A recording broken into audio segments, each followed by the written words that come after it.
Shabbat, Shabbat, come home and rest. Shabbat, Shabbat, Yahowah's best. Lay down the weak, let your soul be free.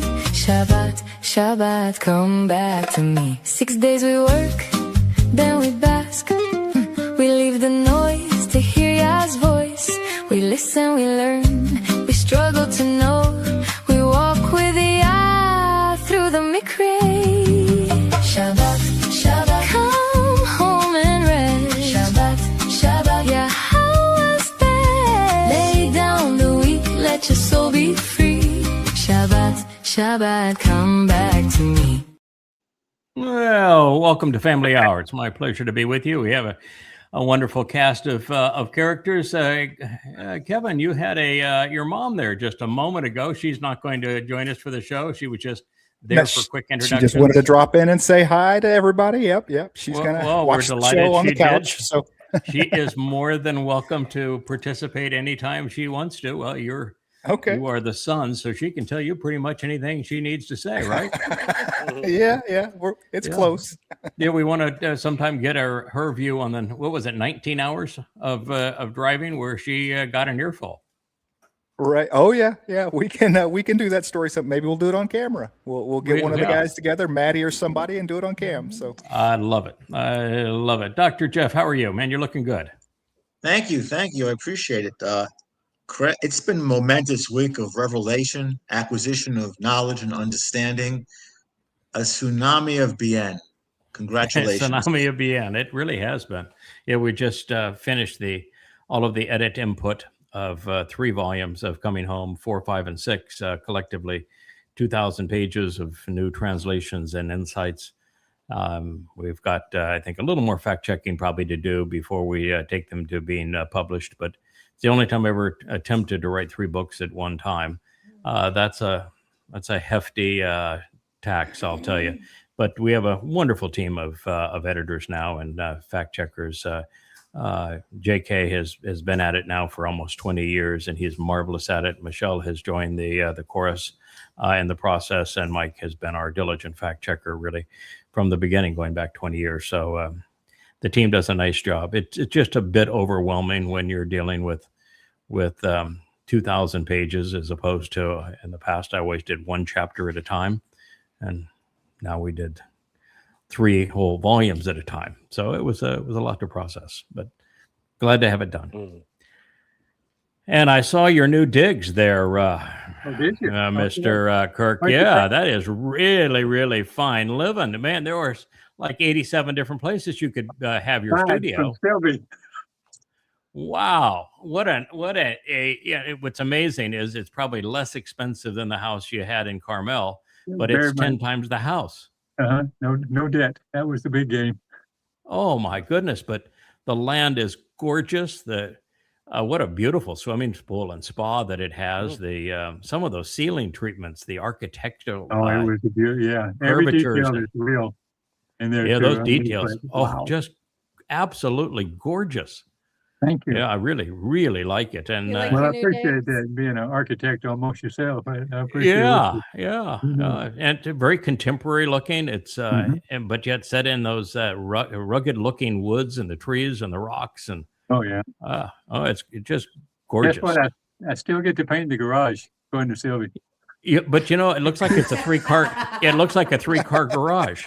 Well, it's a biggie. But it's a biggie. Yeah. She took what they call the pool house, and that's where she's going to paint. And I heard that. Yeah. Well, I don't blame her. It's a lovely spot. Great place. Yeah. Yeah, it's a lovely spot. Yeah. But it looked like there were other places inside the main house too that you could set up a studio and. Yeah, I'll do the drawing part, and actually the shows from the thing called a den, which is in part of this living room off to the side. That'd be very nice. That's exactly where I would put my my canvas, and I would paint. The light's beautiful there. It's just a perfect location. Of course, you got the kitchen and refrigerator right by, which is always handy. Yes, indeed. So I think you're pinch hitting for us today, Will. Isn't that the case? You got the call at the last minute. Yeah, JB has family duty today. I think he had a member of the family, unfortunately, that had passed away. So he's dealing with that. And so you were recruited at the 11th hour. Yeah. If you want to traffic with Yah, you got to be ready. You got to be ready, man. You got to be ready to play. And you have the new manuscripts. Yep. Got them all in. I think they were only sent about 2 hours prior to the show, so it might make it a bit much for anybody to have read them. I'm sure you've read them already, though, haven't you, Lynn? The what? The what? Sorry. What are you doing? The manuscripts. What manuscripts? I sent you the program notes for this program tonight. Oh no, of course. I was working on something else. Okay, there we go. But Rich, I know you've got it because it's up on the teleprompter. Yes, and it's even the place where Kevin was given the option of choosing where we would start tonight. I made 2 recommendations. He made a third, and we're going to go with his recommendation. So there you have it. In fact, we're going to play Luminaries before we start this Luminary presentation. It's actually going to be an analysis of the 4th chapter of Zakar'yah, and we're going to correctly identify the trees that are on either side of the Manowrah. And we have Perry off to the side. Perry, you're going to be ready to contribute. I think you have begun reading this material. I am. Yeah. All right. So you chime in anytime you're ready. You'll be the invisible man voice. All right. Why don't we spin it up and we'll play the Luminaries. That'll get us in the right mood for this. You do have a very nice presentation there, Kevin. You're out there on the sky. It's been a while. We're not using the outdoor studio because of the weather, and I figured, you know what? No one else is going to use it. I'll use it. You know? Yeah, man, that's just gorgeous. A beautiful picture of Buck Island National Park, the marina in the foreground, the national park in the background. Whoa, we have Wookie has just decided that he's going to step over into and around and through. Oh, I'm going to bring you up there, Wookie. My mic cord. My mic cord, and ears. That was going to be an interesting deal. So we'll go ahead and play the song while Wookie gets a drink, and we'll take it from there.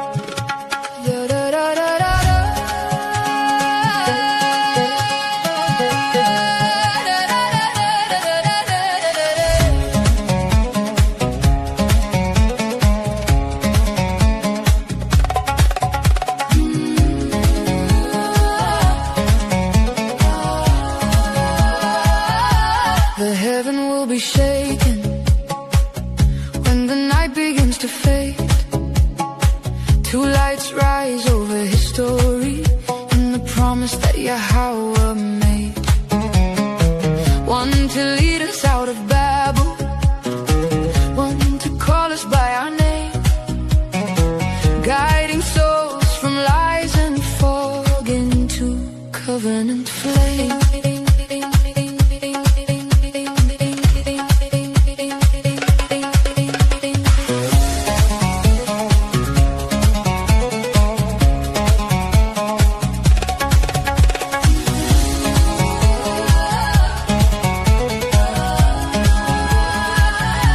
Dowd walks first with courage, a shepherd's steady pace, not to be adored in vain, but to reveal Yahowah's name. Yada shows the path with the Torah pointing the way, turning shadows into sunrise, bringing night to the day. Two luminaries shining on the road back home, kindness in the morning, truth in every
am going to always smile and always love You should. the Asher Asher as a DJ. outro of Miss Plumeria doing her thing. You are beautiful, Asher. She's sitting here looking at me Beautiful. right now. Oh, pretty. Pretty, Asher. Marvelous. I think it is probably a reasonable idea to explain how we got to the material that we're going to be covering this evening and how it came to be that I was writing 3 volumes of Coming Home. That's the series where we begin on Dowd's Mizmor simultaneously.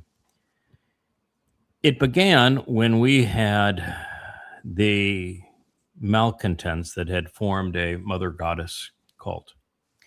I think that since they had nothing to contribute and every time they tried to prove their validity, the validity of a mother goddess, the very passages that they quoted proved the opposite.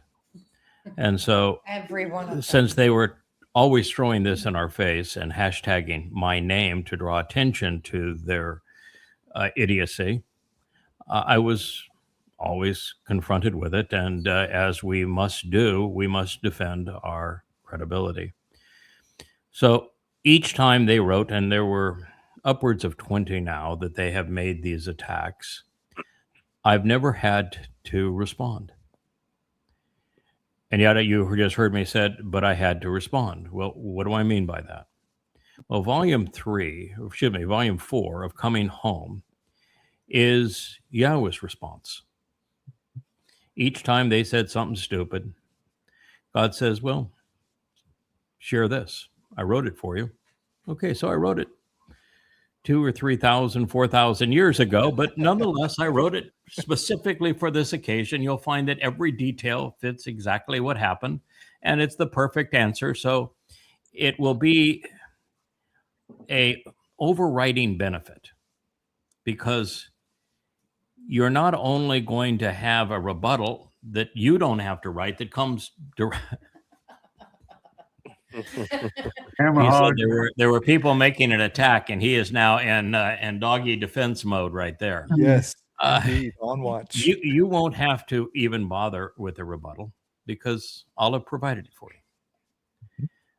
I realize it's God saying that that you trade on credibility. That's the business of being a witness. You have to be credible, and if I'm the one defending you, and you can recite prophecies that I have given to refute these claims thousands of years ago, that's about as credible gets.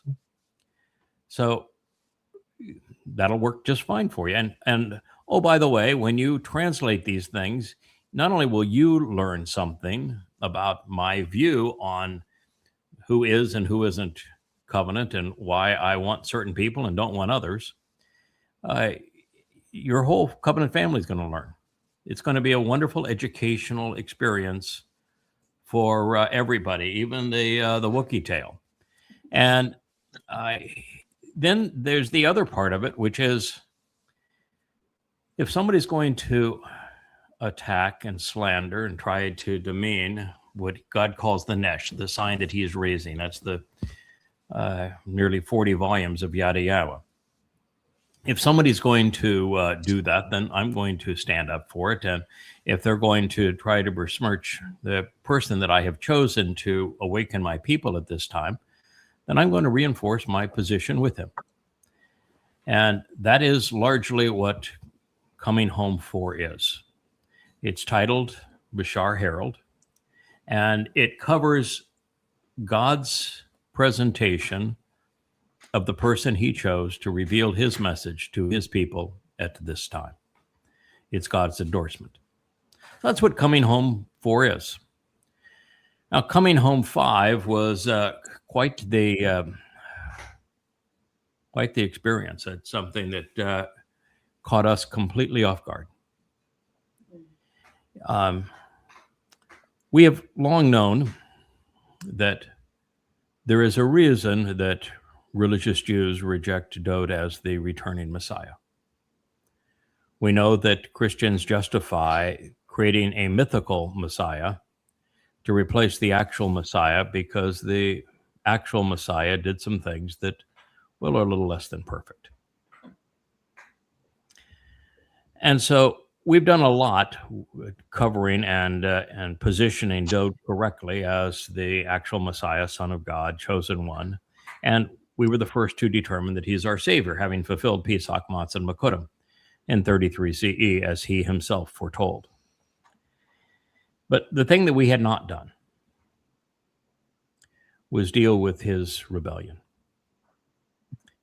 Because while things started off well, they did not continue well.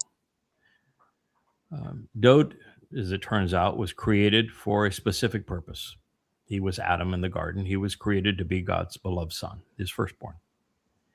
And he just didn't pass muster in the garden. He was too lethargic, wasn't a very good listener, and never engaged appropriately. And when people left the garden, it became even worse than that. And what God realized is that for his firstborn to be the son that he had envisioned, he would require parents. He was specifically designed to be a son. The solution was parents. And so God, over the past 6,000 years, has deployed two souls in particular to serve as Dowd's parents throughout his life.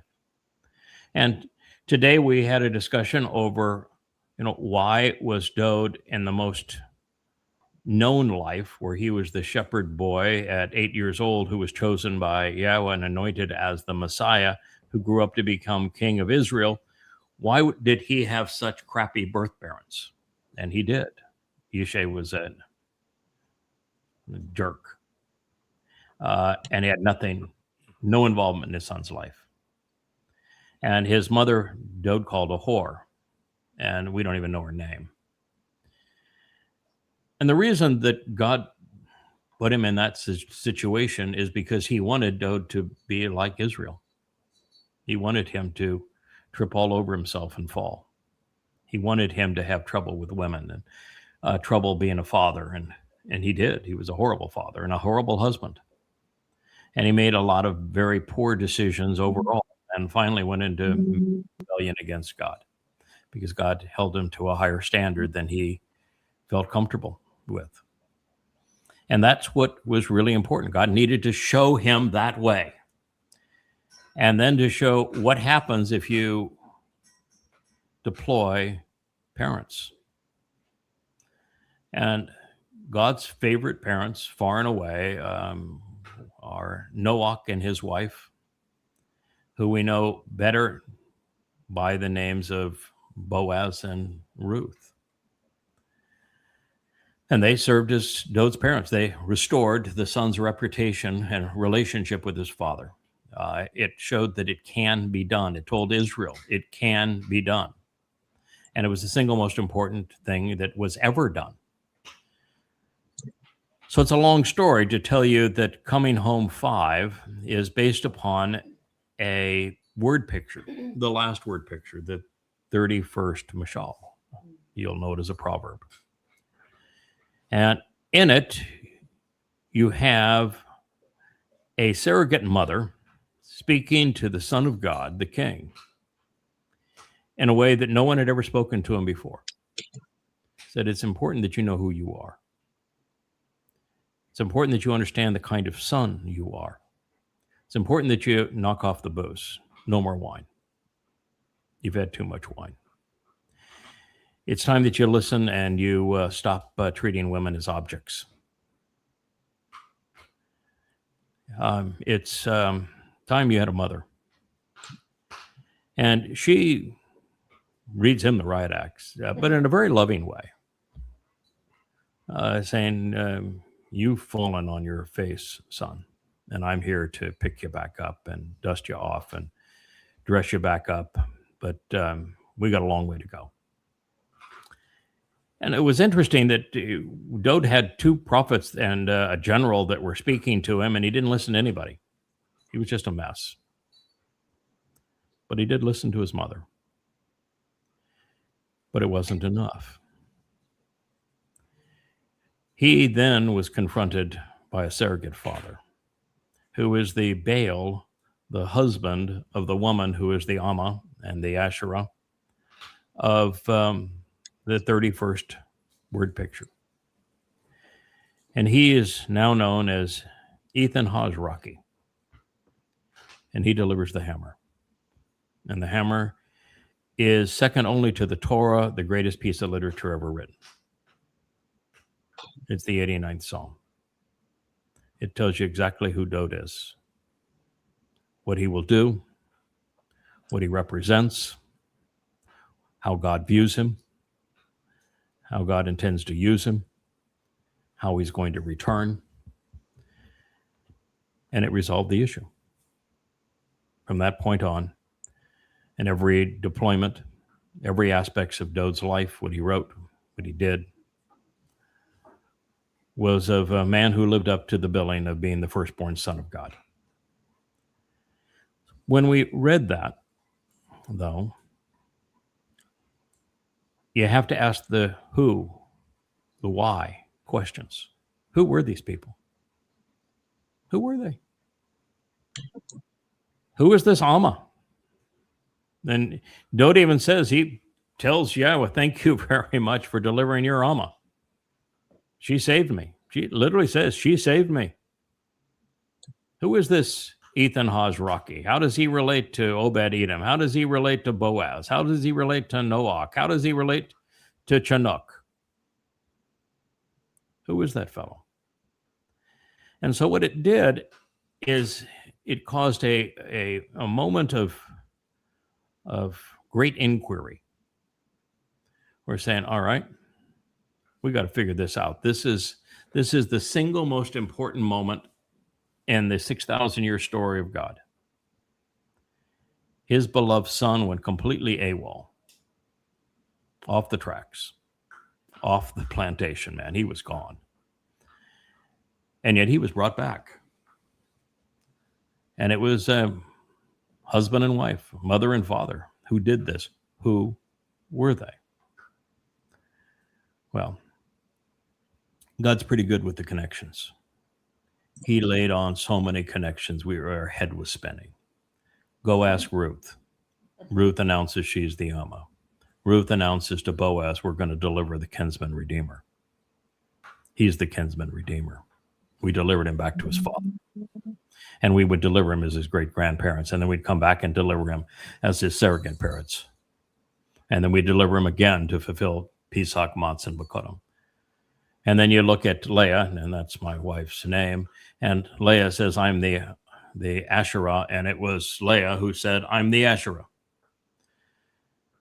And so we began to say, so who are you and who am I? And that became volume 5. What is this word picture? Who are these people? This led to volume 6, which we wrote simultaneously, which we said, now that we know and we figured it out, it's time we start right at the beginning. God's first prophecy. 2 luminaries, Qatan and Gabor. 2. And he says those are the 2 guys that are going to fulfill the Mowedym, which are the 7 meetings each year where you go from man's world to God's world. Dowd fulfilled the first 3. I'm responsible for the next 2, and we fulfill the last 2 together. And so we began there, and then that leads directly to the next iteration of these two fellows, because the 2 luminaries are men. They're not the sun and the moon. They're men. Mm-hmm. The sun and the moon don't fulfill the Mowedym. Men do. And you go from there to them being represented a second time in the second chapter now of the first book of the Torah, Bereshith, Genesis. And they're the 2 trees in the garden. They're the tree of lives because Dowd opened the door to life by fulfilling Pesach. And they are the tree of knowledge because the Choter is the Esau Diath. He's the tree of knowledge. And so God has depicted those two trees, and that's what we're going to be talking about here, those two trees. And they're presented in Zakar'yah 4. And then we just went all the way through. Who are these people? Because what we're able to deduce is that the only way that God was able to tell his story his way and get it to play out on his timeline in the way that he intended was to train and deploy souls that he trusted. And that's a big deal because God said very early on, I regret having created humans. He doesn't like people very much. He doesn't trust them at all. And so to find two souls that he says, I can trust them to raise my son, who's the third, and then there's two others. It's Moshe and Eliah, the other two. He found 5 souls. He says, I trust these souls. I'll redeploy these souls. They'll get it done. They're my finishers. They're my fixers. And God has used them in the most difficult situations for the same purpose, which is to cause Adam, who became Dowd and then Shem, to serve as the intended firstborn of God so that God could have him at his right side. He could inherit the universe and they could go off and explore and manage it together. And then to develop a covenant family for his son so that his son had covenant family members, brothers and sisters. And then to give humankind an opportunity to come back to the garden under the guidance and leadership of that covenant family. That's God's story. And he's deployed and redeployed the same souls to get that done. And that whole story is told in Coming Home, Volume 6. So we are really covering some cutting-edge material here. And the evidence for it is overwhelming. You know, one of the things that is so gratifying is that when you go into material like this, the first thing that you expect is that even if you can prove it based upon God's testimony, you don't expect people that you hardly know that are, reading your books, but and you're communicating with one another to agree, because it's really beyond anything anyone has ever conceived before. And yet, when I listen to those family presentations, it's done the same thing with everybody. It resonates and it says, yeah, it's the way it needs to be. Of course, God not going to let this all to chance. He's not playing dice here. And this is the natural way to get it done. And it's a beautiful story when you understand who the players are and how they have worked through time. Of course, it makes sense. So that's been pretty gratifying. So before we go into it, I'll just throw it out to everybody, give a chance to throw in your 2 cents and agree, disagree, add to it. We'll start with Miss Leah. You were the one who was so hot to trot with the 31st Mashal, which led to most of this. My discovery. What do you think? Well, my discovery of the 31st, I remember reading it and going, oh my. And what ensued after was nothing short of, I guess you'd call those like midlife crises. Like, who are you? Who are you? Sort of thing. And who am I? Mm-hmm. It was difficult to deal with. Mm-hmm. It's still difficult to deal with. It is. It's a. Yeah. For you, it's Heavy difficult. It's difficult because you're an introvert and we're reasonably private. Other than the Mother Goddess cult wanted to tear you to ribbons, for the most part, you were very private and worked quietly as my wife. And all of a sudden, now you're not just a named person in the story. You're one of the 5 most important people in the story. Yeah. And all of a sudden, that is, I will tell you, for anybody who is listening to us and thinks that you're doing yourself a favor somehow to write yourself into God's story, I'm going to tell you, no, you're not. No. No, it's the No. I didn't have any gray Target hair on the before back. we started this. I'll tell you that. I was actually depressed for about 2 weeks. Oh, it's yeah. the pressure of it, the responsibility of it. Heavy, yeah. You know, and there is no there's nothing that goes along with it other than the satisfaction of giving it your best and knowing at the end that if you gave it your best, you pleased our God and His Son. But it really puts you out there, and the more you know, the more vulnerable you become. And so for Leah, that was it's still something she's struggling with. Doesn't like it. I don't like fame. But as I keep on saying, And suck I it think up, Yahowah Buttercup. took the Band-Aid off late in the games because Yeah. I don't like to be known.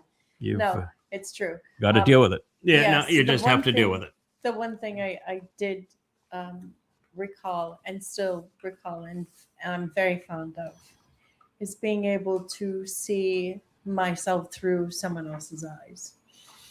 Yes, Who is because very articulate and verbose. yes, because it is now apparent that I wrote the Proverbs and I wrote I wrote the story of Ruth. That was part of the responsibility. So you do get to see yourself through somebody else's eyes, and that's kind of a lovely thing. And also seeing to Dowd through Ms. Moore 89. It's wonderful. Yeah. But what really struck me later on, when I had some time to be alone with my thoughts, was that it's a love story within a love story. It is. And It's quite a husband and captivating. wife love story, and their love for their son is the second love story, and all of their love for Yahowah is. So it's three coexisting love stories, and you can add a fourth because we're all in it to prevail with Yisrael, who is essentially unlovable, and yet we have to break through and manage to find a way to love them. And so there are 4 love stories here, all intertwined. Yes. All right, Kevin, what do you think? I think it's interesting on how we're getting these discoveries. A couple things. The first one was, you just get to a point to where you're settled in with being a Nakar, the Choter, and then the Adam of Parah, and then it just keeps. And you're like, okay, we're done now. Enough with the titles. Yeah, and right. Yeah, done. Good. Yeah, we had a quotient on titles. No more titles. Yeah. let's stop. And then it's just stop. recently, in the last 2 weeks, it was just in Yahowah Tsunami. going through it again. It was the tsunami of pseudonyms. Yeah, I mean, it was yeah. over and over and Yeah, over. a symphony of Shems, as it turns out. Yeah, symphony. Yeah, literally a symphony of Shems. And you're going, oh my goodness. And it's so blatant and it's so overwhelming, and there is no other option. And so you're reading this and saying, but there's nobody else in human history that meets these criterion. And you hear God just waxing poetic, and it's just over the top, and particularly Yahowah. I mean, he's clearly got a bromance with this whole thing. And that's to my point, is even with, Leah early on having this it's not an issue, but this angst about, it is an being issue, in the but Amma, right? It's you know what I mean? Yeah. But it I is do. the Every day. stories, all stories that we no superhero, nobody, no protagonist in any story ever comes up with the magic wand and boop, boop, boop, boop. The story's easy. There is growth in all of it. Everyone always grows into the task that's come up. Yeah, exactly. Right. Yeah. They go about the business of the business. Yeah. And they never quit. And they never quit. They don't know how. Before we go Just down the show line up over every there, I'm day going to and good ask stuff will happen. Perry, you have actually been here by choice and been in the midst of all of this, as we have opened a Aaron chest of insights, a teba of additional insights. What do you think there, Perry? I spent my whole life trying to see the big picture. I like puzzles, and Yes, you do. all those pieces need to fit together into a big picture. Yep. With the insights that have been coming of late, it is finally fitting into a big picture, and it all makes sense. Every bit of it. Yeah, I see it as the full explanation of Esau. There are 7 spirits given to the Choter, and they begin with the spirit of Yahowah, which is pretty hard to beat that. And they go from that to Bien, which is something that Jeff, you mentioned not long ago. It is wisdom, and as it goes through these, at Chokmah is actually the second, and then Bien wisdom, or Bien understanding, Chokmah wisdom. The next, which is the 4th, spirit of Yahowah, is Esau. Esau is tree. With a man standing up at the end of it. Etz is tree. Esau is got a man standing up at the end of the tree. It says the tree is a man. And it conveys exactly what Perry said. It's the whole picture. So the complete portrait that God's painting from beginning to end, from the garden back to the garden, the entire story of who the players are and what they do, when they do it, how they do it, and what God's involvement is and what he's trying to achieve through them. The entire picture that God has painted for the first time is now visible from beginning to end. And that is specifically what Esau conveys. Of course, then he has the spirit of Gabora, which is the courage to actually do this. And then the 6th spirit is the spirit of Dayat. And Dayat is the name of the tree of knowledge. It is the Etz Dayat. And so you realize that Choter is that guy who is not only the tree of knowledge, but he is the one whose responsibility it is to be the first to actually put together the whole picture from beginning to end. From the creation account and the 2 luminaries, all the way to the very last days of prophecy and what follows over the 1,000 years in the garden. What if I have a different perspective? I think that if you really pull back the lens just a little bit more from there, it's actually a family portrait. Sure. It's a family portrait of a father that began with a son. Yes. But he was too far removed from his son to raise him. And there was no mother in the garden. And so it didn't work.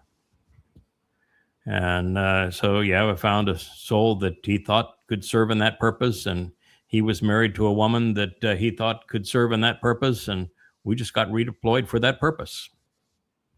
And the purpose is to cause God's firstborn, Adam, who became Shem and then Dowd, to measure up to the standard that God was seeking. And we achieved that. And he has achieved that. It took a few lifetimes, but we got there. Yeah, well, no part of it was easy. No part of it was easy. I don't think so. So what do you think, Rich? I love this plan. Mm-hmm. Yahowah literally paints himself into a corner with free will. He does. And He so does. Yeah. I've got no problem with him taking his tried and tested souls Mm-hmm. to help raise his son, because his son has to earn his way to be the tree of lives. It just wasn't handed to him. Yeah. And somebody had to keep him on the straight and narrow. Yep. Somebody had to teach him how to be a son. Yeah. It's God views free will as sacrosanct. It has to apply. It doesn't change the fact that he can still influence the situation. And one of the things that I found so interesting is that these 8 times that Leah and I will be deployed, God doesn't ask if we're okay doing this. And the reason is that we gave our approval to him in person in Mow'edym. Mm-hmm. Say, okay. When God got so sick of humans that he wanted to obliterate all humankind, we were sitting right there with him and said, no, maybe there's another way to go about this. What if we do this? And, we volunteered. After the travesty of the woman that was raped to death and hacked into pieces and the Civil War and all the horrible things that happened in Israel, we said, okay, it's probably time to go back down. Let's let's be the model for this whole thing. We'll be Boaz and Ruth. We'll lay it all out. We'll be the model for what needs to be done, and we'll be the grandparents, the great grandparents of Dowd. And so I just think it happened by sitting beside him and him saying, he's pretty conversant on this kind of thing. When it's somebody that he likes being with, he'll say, what do you think? What's your opinion? What do you think we ought to do now? Yeah, you're one of these humans. How do we solve this human thing? And you can tell that God doesn't like being involved personally in this human thing. When the Israelites told him, we want you to go away. We don't want to ever see you again or hear from you again. What's the first thing God said? Perfect. Perfect. I'm good with Okay. that. I'm really good with that. They couldn't finish the question. He said yes. Yeah, he was already yes, and I've got my my players already lined up, and so the very job that God didn't want to do, and obviously he wasn't very good at it. I mean, it wasn't good at it, but I think is because humans were so repulsive. He just says, why do I need this aggravation? I really don't need it.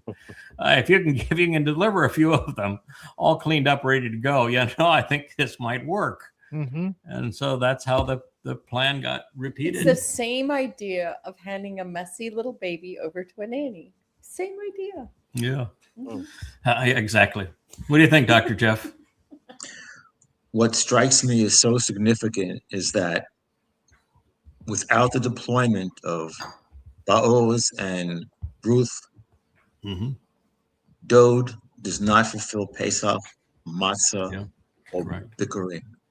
That's correct. It is so significant that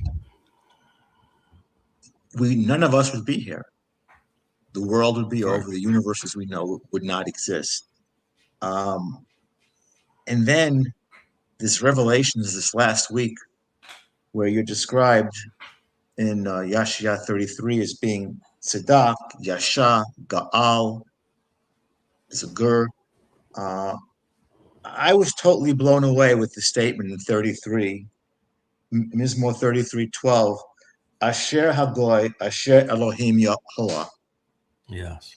Reaffirmed what Shlomo said in the famous speech from Temple Mount, confirmed it all, and is sticking it right into the rabbis' faces. Yep. He said, I'm going to send a goy because Yahweh is his God. Yahweh is God. And then as a Yehud, I was thinking, I'm still trying to wash myself off from Jacob and his missteps. You're such a worm. Worminess. But what brings it home, what really brings it home is when you see, where Boaz, Obed-Edom, okay, Edom, and then Moab, and then the Ivrit. We need to cross over. So Yehudim have to get over it. Yeah, they do. They got to get over it. The first thing they'll have to get over themselves. One of the real places where they have to get over themselves is the story of Esau and Jacob and Rebecca and Ishak. That is a horrible story. And that is absolutely repulsive. Jacob was conniving and deliberately conniving and duplicitous. Rebecca was a scum, which she did. Absolute scum. Completely and totally inappropriate. And Ishak was really no better than either of the two of them. And they lied. They pulled off a fraud. They lied some more. And Esau didn't do a damn thing to deserve any of this. And his only inappropriate thing is that he was a man's man. His father loved him. And he used to go off and hunt and bring back fresh meat for his father. And Father just loved it. They had a wonderful relationship. And, he came back, he was hungry one day, and, and he was sideswiped by his conniving brother. But he, they were where they were living. There were foreigners everywhere, and they weren't even Israel yet. They were Babylonians. And he married a couple of Hittite women, and that was the dominant civilization close to them. And he, those women aggravated Rebecca somehow. We're not told how. That was his only slip up.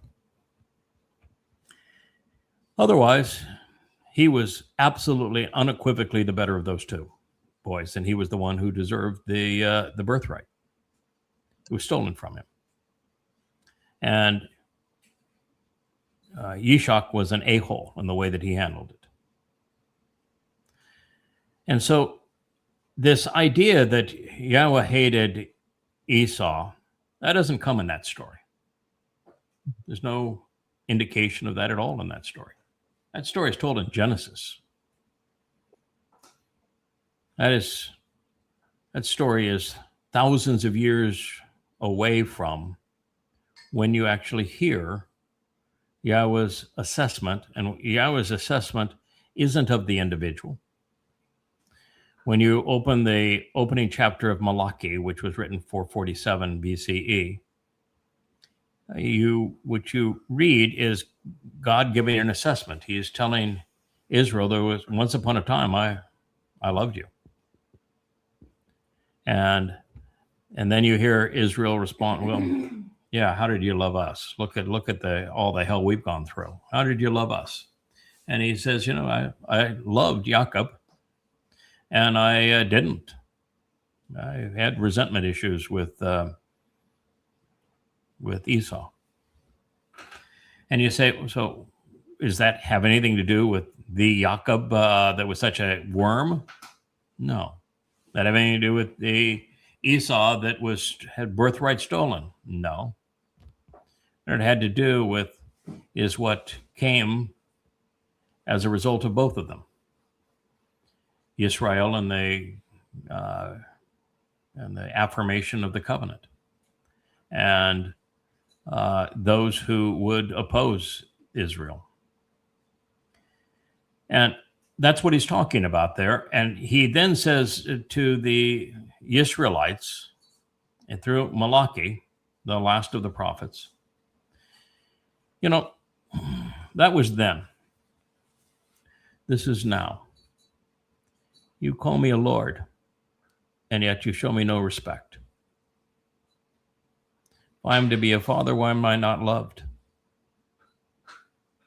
He's telling them, you are the ones I should have hated for your behavior. I'm not going to tell you is there anything I've got against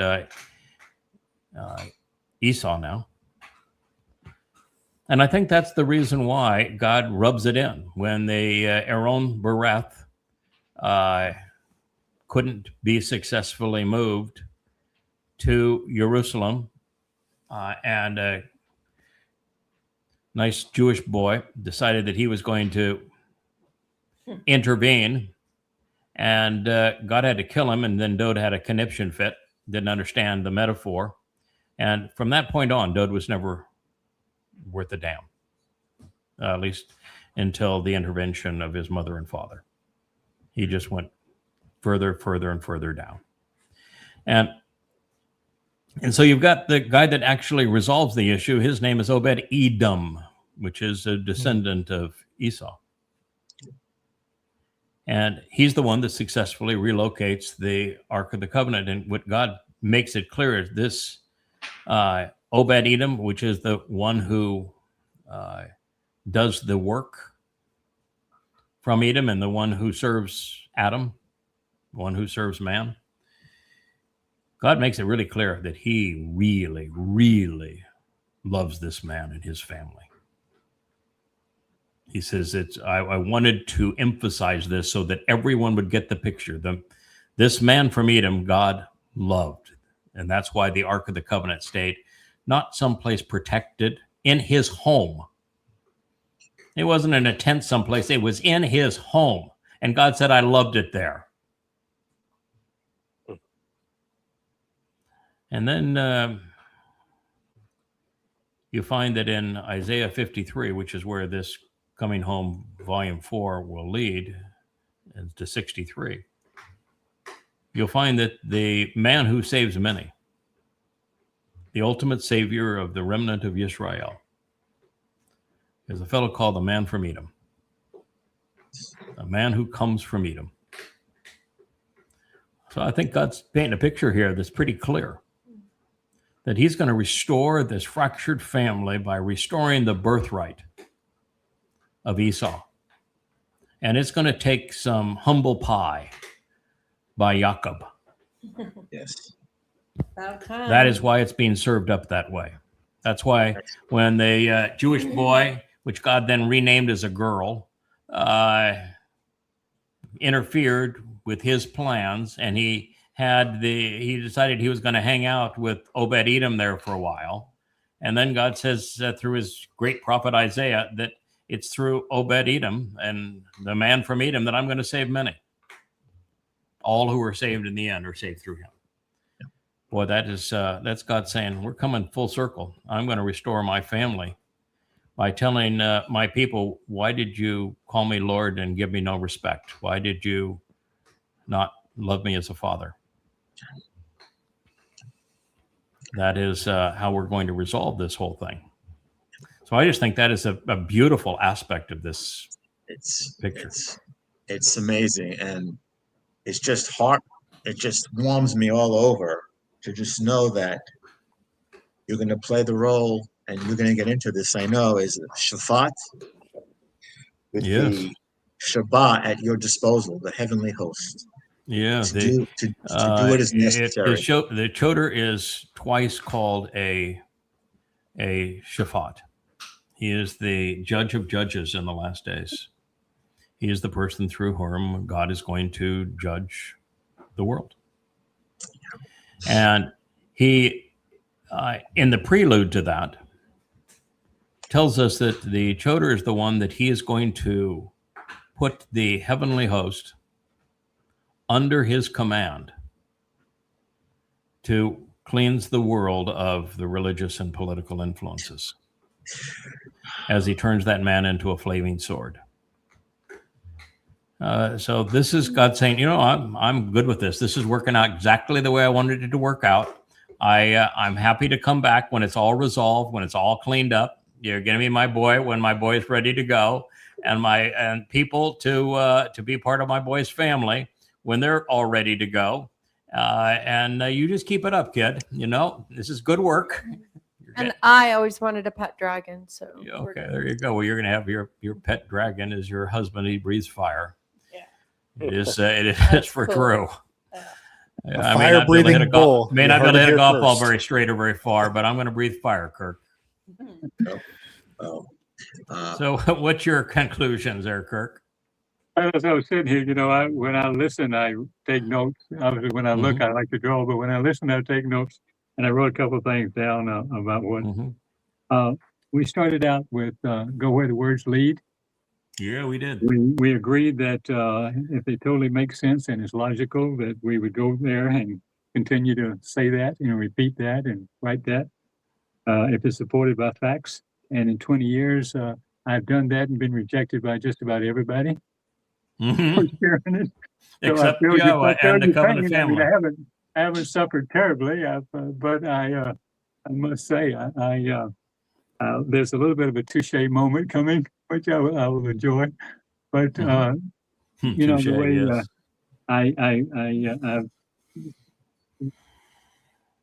I figured one more year we'll do this, and then we'll do the big show, and hopefully I get some way there. Yeah. But, one more year the way we're going, and then we do the big show.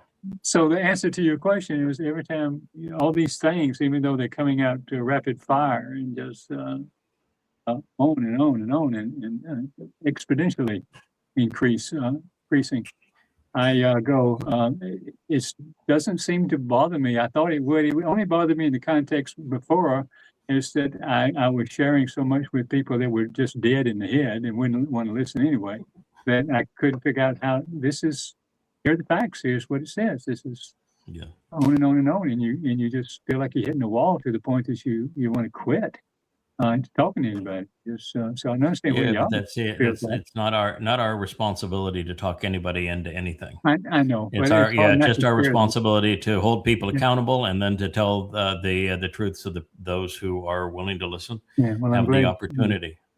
One of the things before we get to you, Will, the thing that strikes me that's the most important is something that Perry kept on bringing up today, which is we're going to begin this program or transition in this program into Zakar'yah 4, which is the 2 trees. But the most powerful chapter of Zakar'yah is actually the 12th chapter. And in the 12th chapter of Zakar'yah, you also find this blazing torch and this flaming sword that God is going to empower on these days. And what you read there leads into the story of the 62nd and 63rd chapters of Isaiah, which culminates in the man from Edom saving many. And what it says is that there are compatriots of this learned bull that are also lovers of Yahudah that are side by side. It's a team and everybody's engaged. And he says in the midst of that there are watchmen on the wall, plural. And they're all very observant, those that are on the wall. And then he doubles down on this group of individuals who are supportive of and working with this learned and outspoken bull, that their task is to keep it going, to never relent. Day and night, 7 days a week, 1,250 days, never let up. Go. 24/7 live stream. 24/7, every day, go. This is what, this is the final 3.5 years. It's the last push. Don't relent. You got a lot of time to vacation afterwards. Don't relent. And it's clearly a team. And so when we made the move to go from me writing, me talking, everybody else listening to, we now have a family page, and everybody is coming out and is now contributing their voices and doing shows and talking, and those programs are magnificent. They are really heartwarming. They're intelligent. They're contributory. And what we learned is that God's not interested in somebody who's just a listener. Listening is exceedingly important. Learning is exceedingly important. Responding is even more important. Responding is essential. Yes. And contributing. So that is something we learned in it. So that means that this voyage down this path, which has added so many more responsibilities, didn't just include me. Welcome to the family. We're going to drag you along. So now, Will, it's your turn there, pal. Yeah. It's interesting. When we were introduced to this concept of reinsertion, I was, I don't want to say I was reluctant that initially, but I had to wrap my head around it. And then it just struck me as something, it has to be this way. And it really is profound. I mean, you think about it. On one side of the ledger, you have man. There's billions of them. He has resources and he has free will. Over here on this side of the ledger, you have Yahweh with a small family.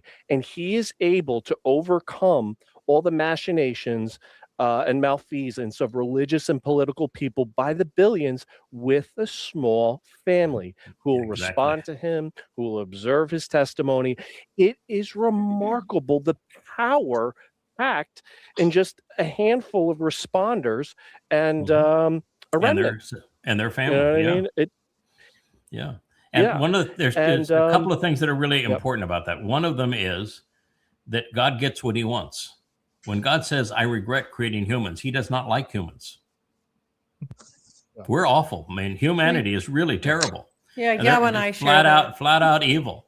And so what God wants is a family, and families are small. And so instead of millions and billions, he wants a family. You know, it's going to be hundreds of covenant members, and then ultimately a few thousand in the remnant. It's a tiny fraction of humanity. It's far less than 1 in a million. Tiny fraction. And that's exactly as he wants it, because he knows when we become many, we become bad. And so it's a family. And think about what it says about Yahowah in this 6,000-year commitment to you, Leah, Dowd. I mean, let's be honest, all the bullshit nonsense he's had to put up with over and over, but he hangs in there.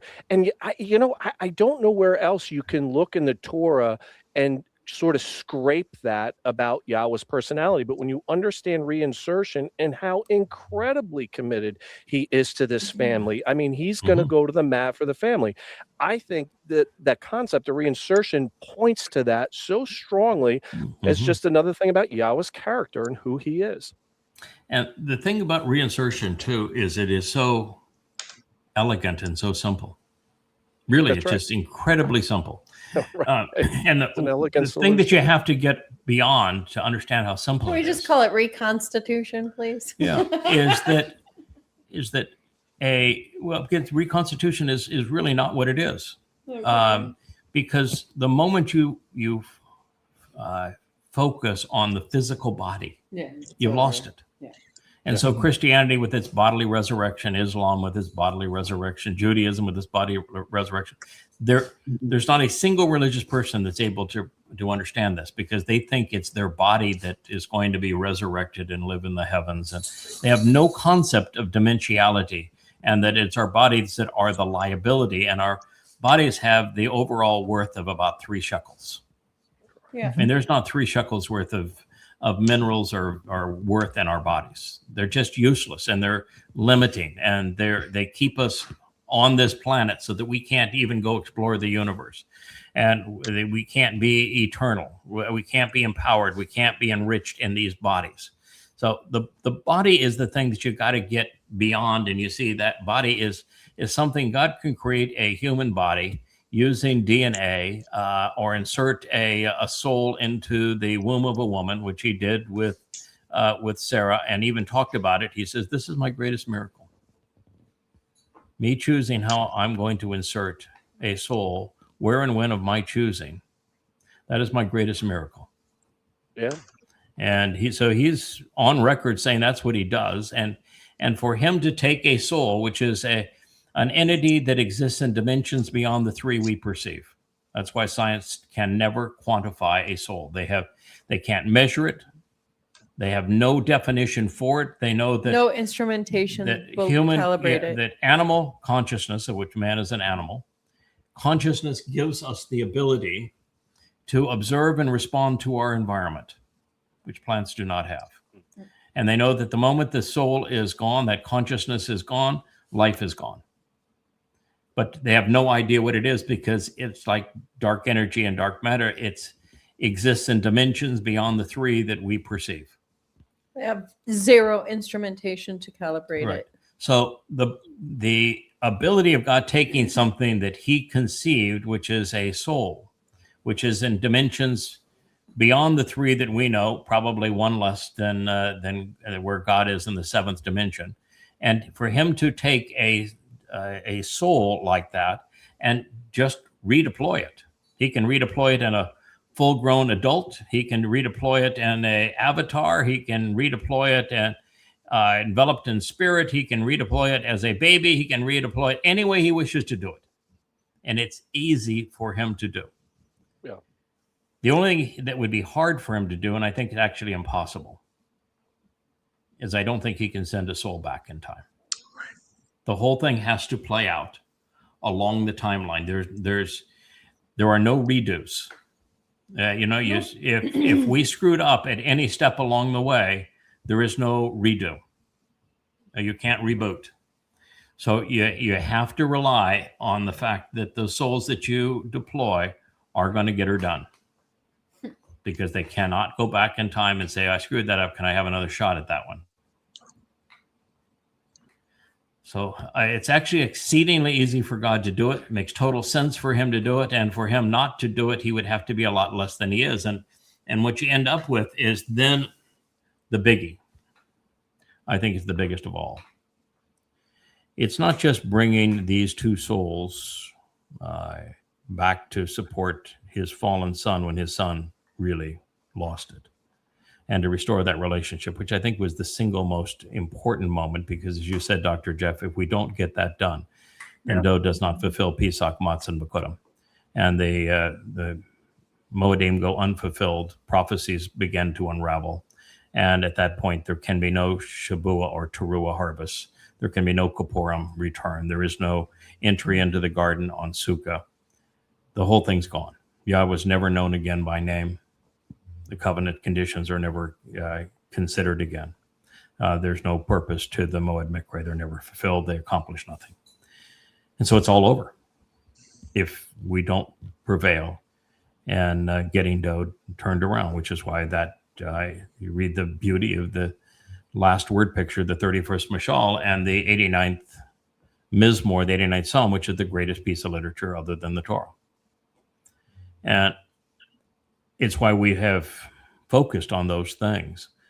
But it also means something that I know is really, really tough for people to wrap their minds around. But ultimately, when you recognize what God has chosen to do, you have to think like God.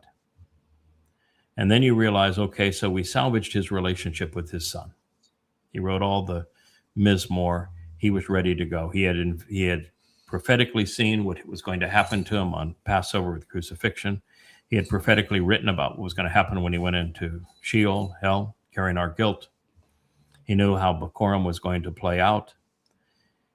He was ready. But then he had to be brought back into this world 1,000 years later. And he doesn't do well on his own. He's not equipped to do well on his own. It's not his purpose to do well on his own. He has to be parented.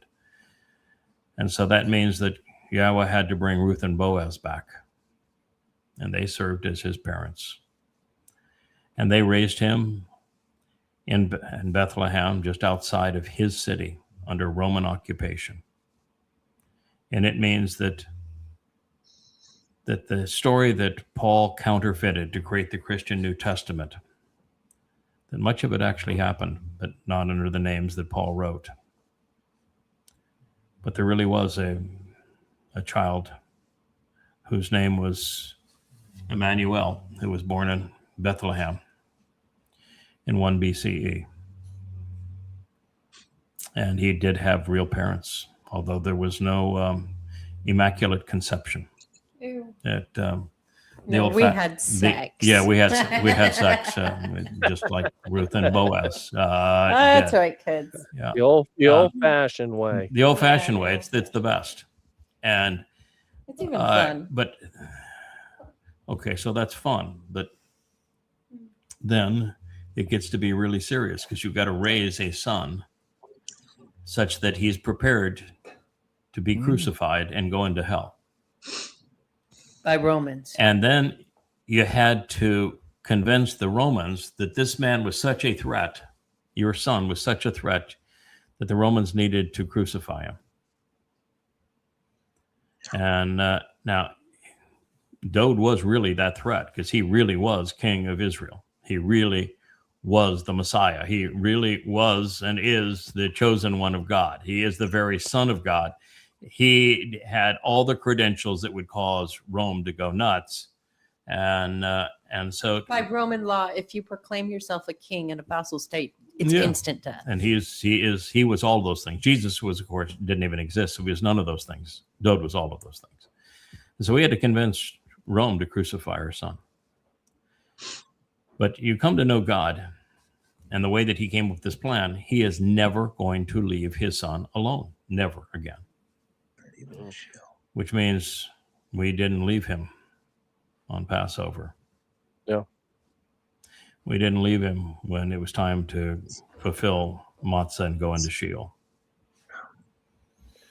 One last thing I was going to say, Yada, is just I touched on it a little bit, but how powerful and effective the father, mother, or the family model, mother, father, daughter, son, what have you, and how it that plan sits so central to Yahweh's plan, and just how effective that unit can be. It's actually, Yada, changed my paradigm with Jake and the impact that I can have on him as a father, because, well, it's not a perfect comparison with you and Dowd, but the point is you had a tremendous impact on him, and were able to take him from going this way and just a course correction. Well, in a much, much smaller way, I can do that with Jake. I can say, hey, Jake, listen, buddy, this isn't working out for you. We got to do this differently.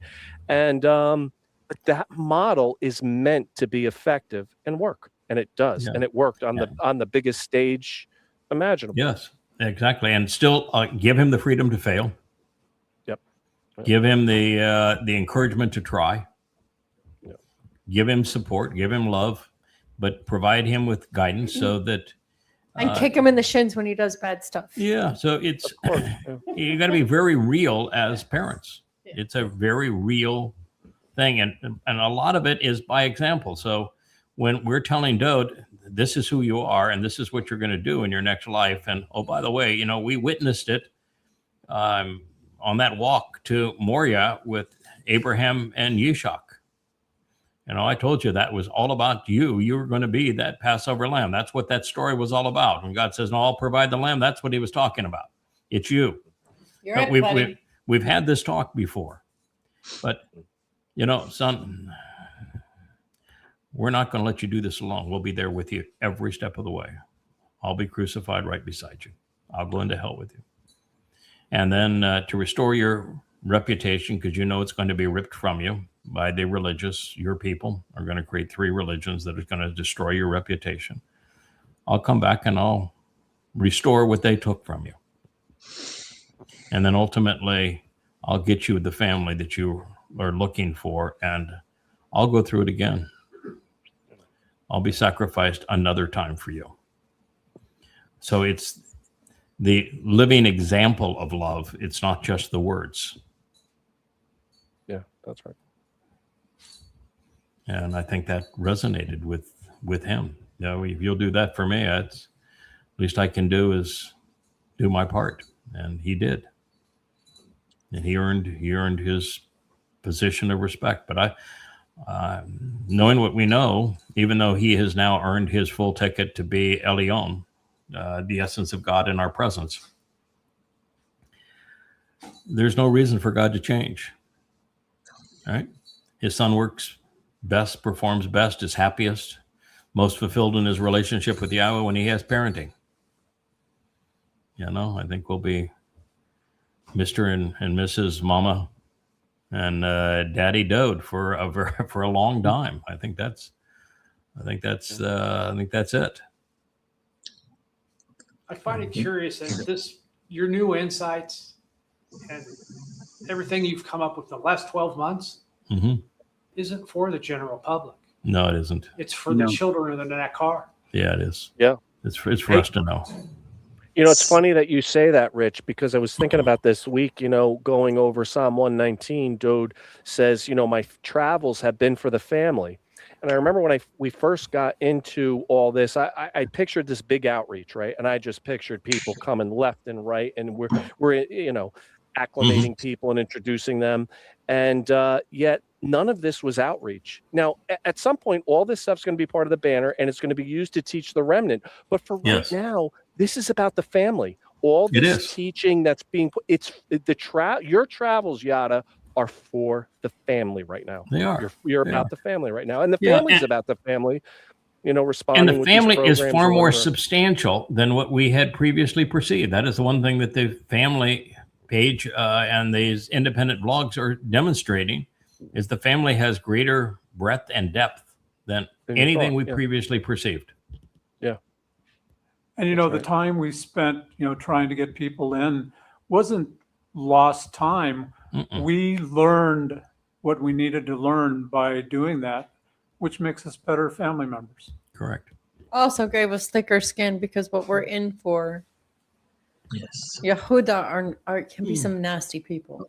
Yeah, and if you were to begin with somebody and said, Kirk, we began a long time ago, and Jeff, by the way, to make this go, I was going to expect that you engage and you make a major contribution to the family, and oh, by the way, he couldn't relate to his people, couldn't wait to abandon them because they were so obnoxious, and that's your target audience.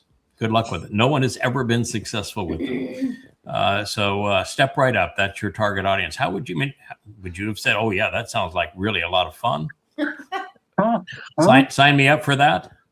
And you're the guy in this story, and you get not only crucified, but later you get bludgeoned to death. That sounds good. Write me into that story. Yeah, I tell you, Craig. Sacrifice twice, the Adam of Parah. Mm-hmm. Yeah. I've got to tell you that in this last week and two, as the voice of Yah, you have been on fire, and you've manifested characteristics of Dowd in terms of his courage, audacity, and boldness. Elia in terms of his sarcasm and his just wit. Moshe in terms of his leadership, and sprinkle that with an element of Yashiyah, with that intelligence and chokhmah, and you sprinkle that with the vlogs and the Herald presentations this week, the righteous indignation, where it was well justified and due. This is the culmination of 25 years, and you and Amar have given birth to this. Yeah. None of it came easy. None of it came fast. But once God said, I really don't care if you want to be anonymous or not. I don't really care if you have a moratorium on titles. That's too bad. This is where we're going with this. And you realize that he is positioning you in this role to act a certain way. And that the thing that you need to do is to view everything from his perspective and respond accordingly. How would he respond if he's hearing one of those vomiting women besmirch his people, or that has the fakest Indian flag and saying this is what it represents? How would he respond to that? His language is quite colorful, and he has a very short fuse and has a very low tolerance for stupid. The only time Yahweh interacted with people was to have the earth swallow them up. Yeah, fire. The difference is that at the moment I'm allowed to use my words, but emotions and intellect, but words. And there will be a time when we will also spew the same end result that God views is the appropriate response, is just to incinerate the trash. But God's in a different position, and soon we will be too. But the different position he is in is that he conceived this planet and this universe and life, and therefore, if he chooses to shorten a life, he hasn't taken anything. You still had what you wouldn't have had he not given it to you. So he can shorten every life without taking anything from anybody. And in our present state, all we can do is to say, your life right now has a maximum of 7 years as an extension on it. And if you don't listen, 7 years is the absolute maximum that you have, and it will be ended. And I'm going to give you the way to resolve that if you want to listen. But it's at this point, you really got to get your act together if you're going to listen. And I'm not going to beg you to do it because, quite frankly, God doesn't want a whole lot of people to accept. He only wants the best. So I think that's the deal. And you finally get to the end, and God says, we have to resolve this. It's the time for words is now over. You used your words. You wielded them wisely. It's over with the words. We're going to play with fire now. Yes, Kirk. I just want to add one thing. About the insights. I'm taking a little turn back a minute, but I had so much fun in Florida with y'all, and later in particular, we would talk art and all that kind of thing. While you were out there typing away and having a wonderful time too. But we were friends. I do like that. I always treated. I thought she, I know she is, and I'm her friend, and she knows that. But so the way she was treated through this little episode that happened within the last couple of years made me so sick. And this is like I'm so thrilled that this more and more story came out, and every time it came back, I said, "Stick it to him." Yeah. Absolutely. It is a marvelous thing in terms of the group that you actually met, because we were only together one time in person. We were with you 3 times together in person, but with the group of malcontents that are gone, which you joined us on that time in our home in South Florida, which Leah had invited. That wasn't my idea; it was Leah's idea, because my preference is that the further everybody is away, the better it is, because with as much as what we're saying is so different than what people are accustomed to hearing, you don't want to have the impression that you have a group of followers. And so kind of the best thing to do is to say, I'll do my thing. If you got a question, we'll talk by email, but I almost never talk on the phone, almost never. And we've only had very, very few personal encounters. And it designed exactly that way. And but Leah decided she was going to have that group, and that group became vicious. They began like Miriam did. We're going to demean the wife first, and they were despicable, and they still are despicable. And of course, they demeaned you, Dr. Jeff, and they demeaned, Wookie, you're back on my ears. You're back on my ears, buddy. Wow. Okay. Thank you. Well, it's a long cable for the ears. Poor Wookie. I don't think that's going to work for you, pal. There's not enough iced tea left in there. And to see people that you let into your life and you became vulnerable to, and you tried to teach and help turn that vicious against Leah and say as many awful things as they did. And then to read what God had to say about them and about Leah. That was just perfect, y'all. Oh, yeah. I'm going to take care of my own. I will defend my own. I've got you. Not to worry. You were the Yama. It was. I concur with Kirk. I was present at that gathering. Yes, you were. And as far as Leah goes, I'm going to give my own dad a shout out.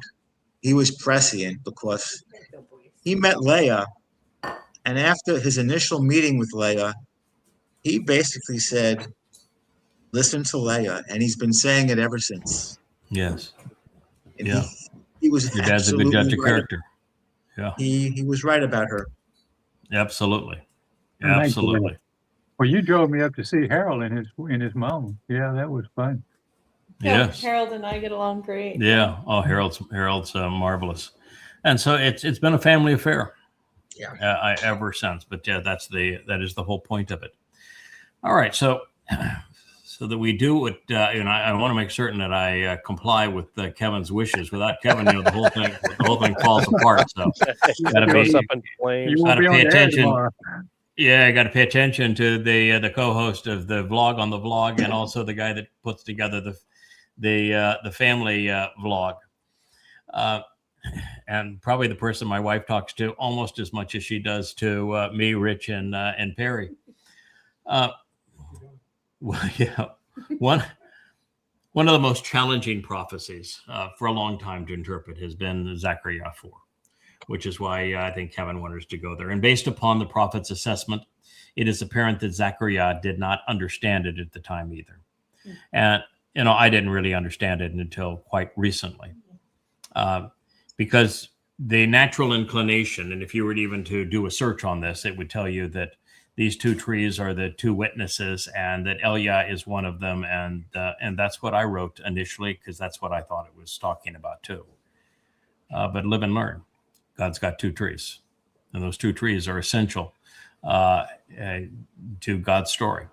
So they are the reason that the Malak that was giving this presentation to Zakar'yah kept on saying, how is it that you don't know who these two trees are?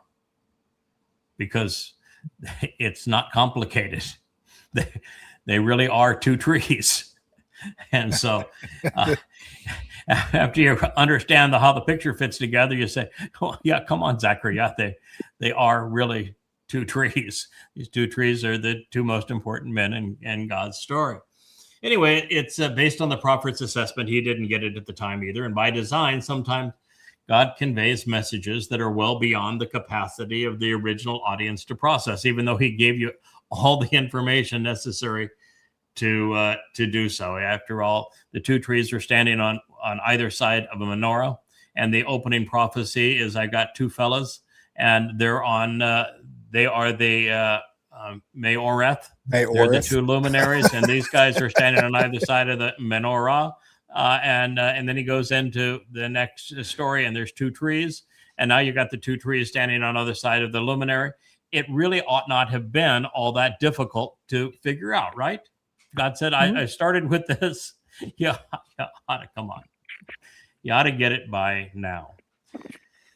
So, it's just sometimes I think that most people get so wrapped up in religion and they want things to say things that fit their religion, so they just can't process it intelligently, and they just never just say, I want to go where the words lead, and I want to understand who God is, what he's asking, what he's offering in return, and how are those promises and requests delivered. So ultimately, we gain the capacity to understand things that the original audience could not process. And the message is revealed to those who will be affected by them. So perhaps understanding who the two trees were and what the relationship was to that menorah, and what the relationship of the menorah is to the Mow'edym, and why the two luminaries were the signs of the Mow'edym and the first prophecy, and one is knowledge, the other one's life, so maybe there was nothing that could be gained by Israel recognizing, or anybody recognizing, who they were up to this moment, but now we need to know. And so we do know. Therefore, not surprisingly, as we approach the time of Jacob's troubles, and we're not approaching anymore, we're in it, the highly allegorical language throughout the chapter is beginning to resonate with us. And I'm not so sure that is the best term to use. Yeah, there's some allegories here, but the trees are really trees. That's the beauty of the whole thing. Trees are really trees. The menorah is really a menorah.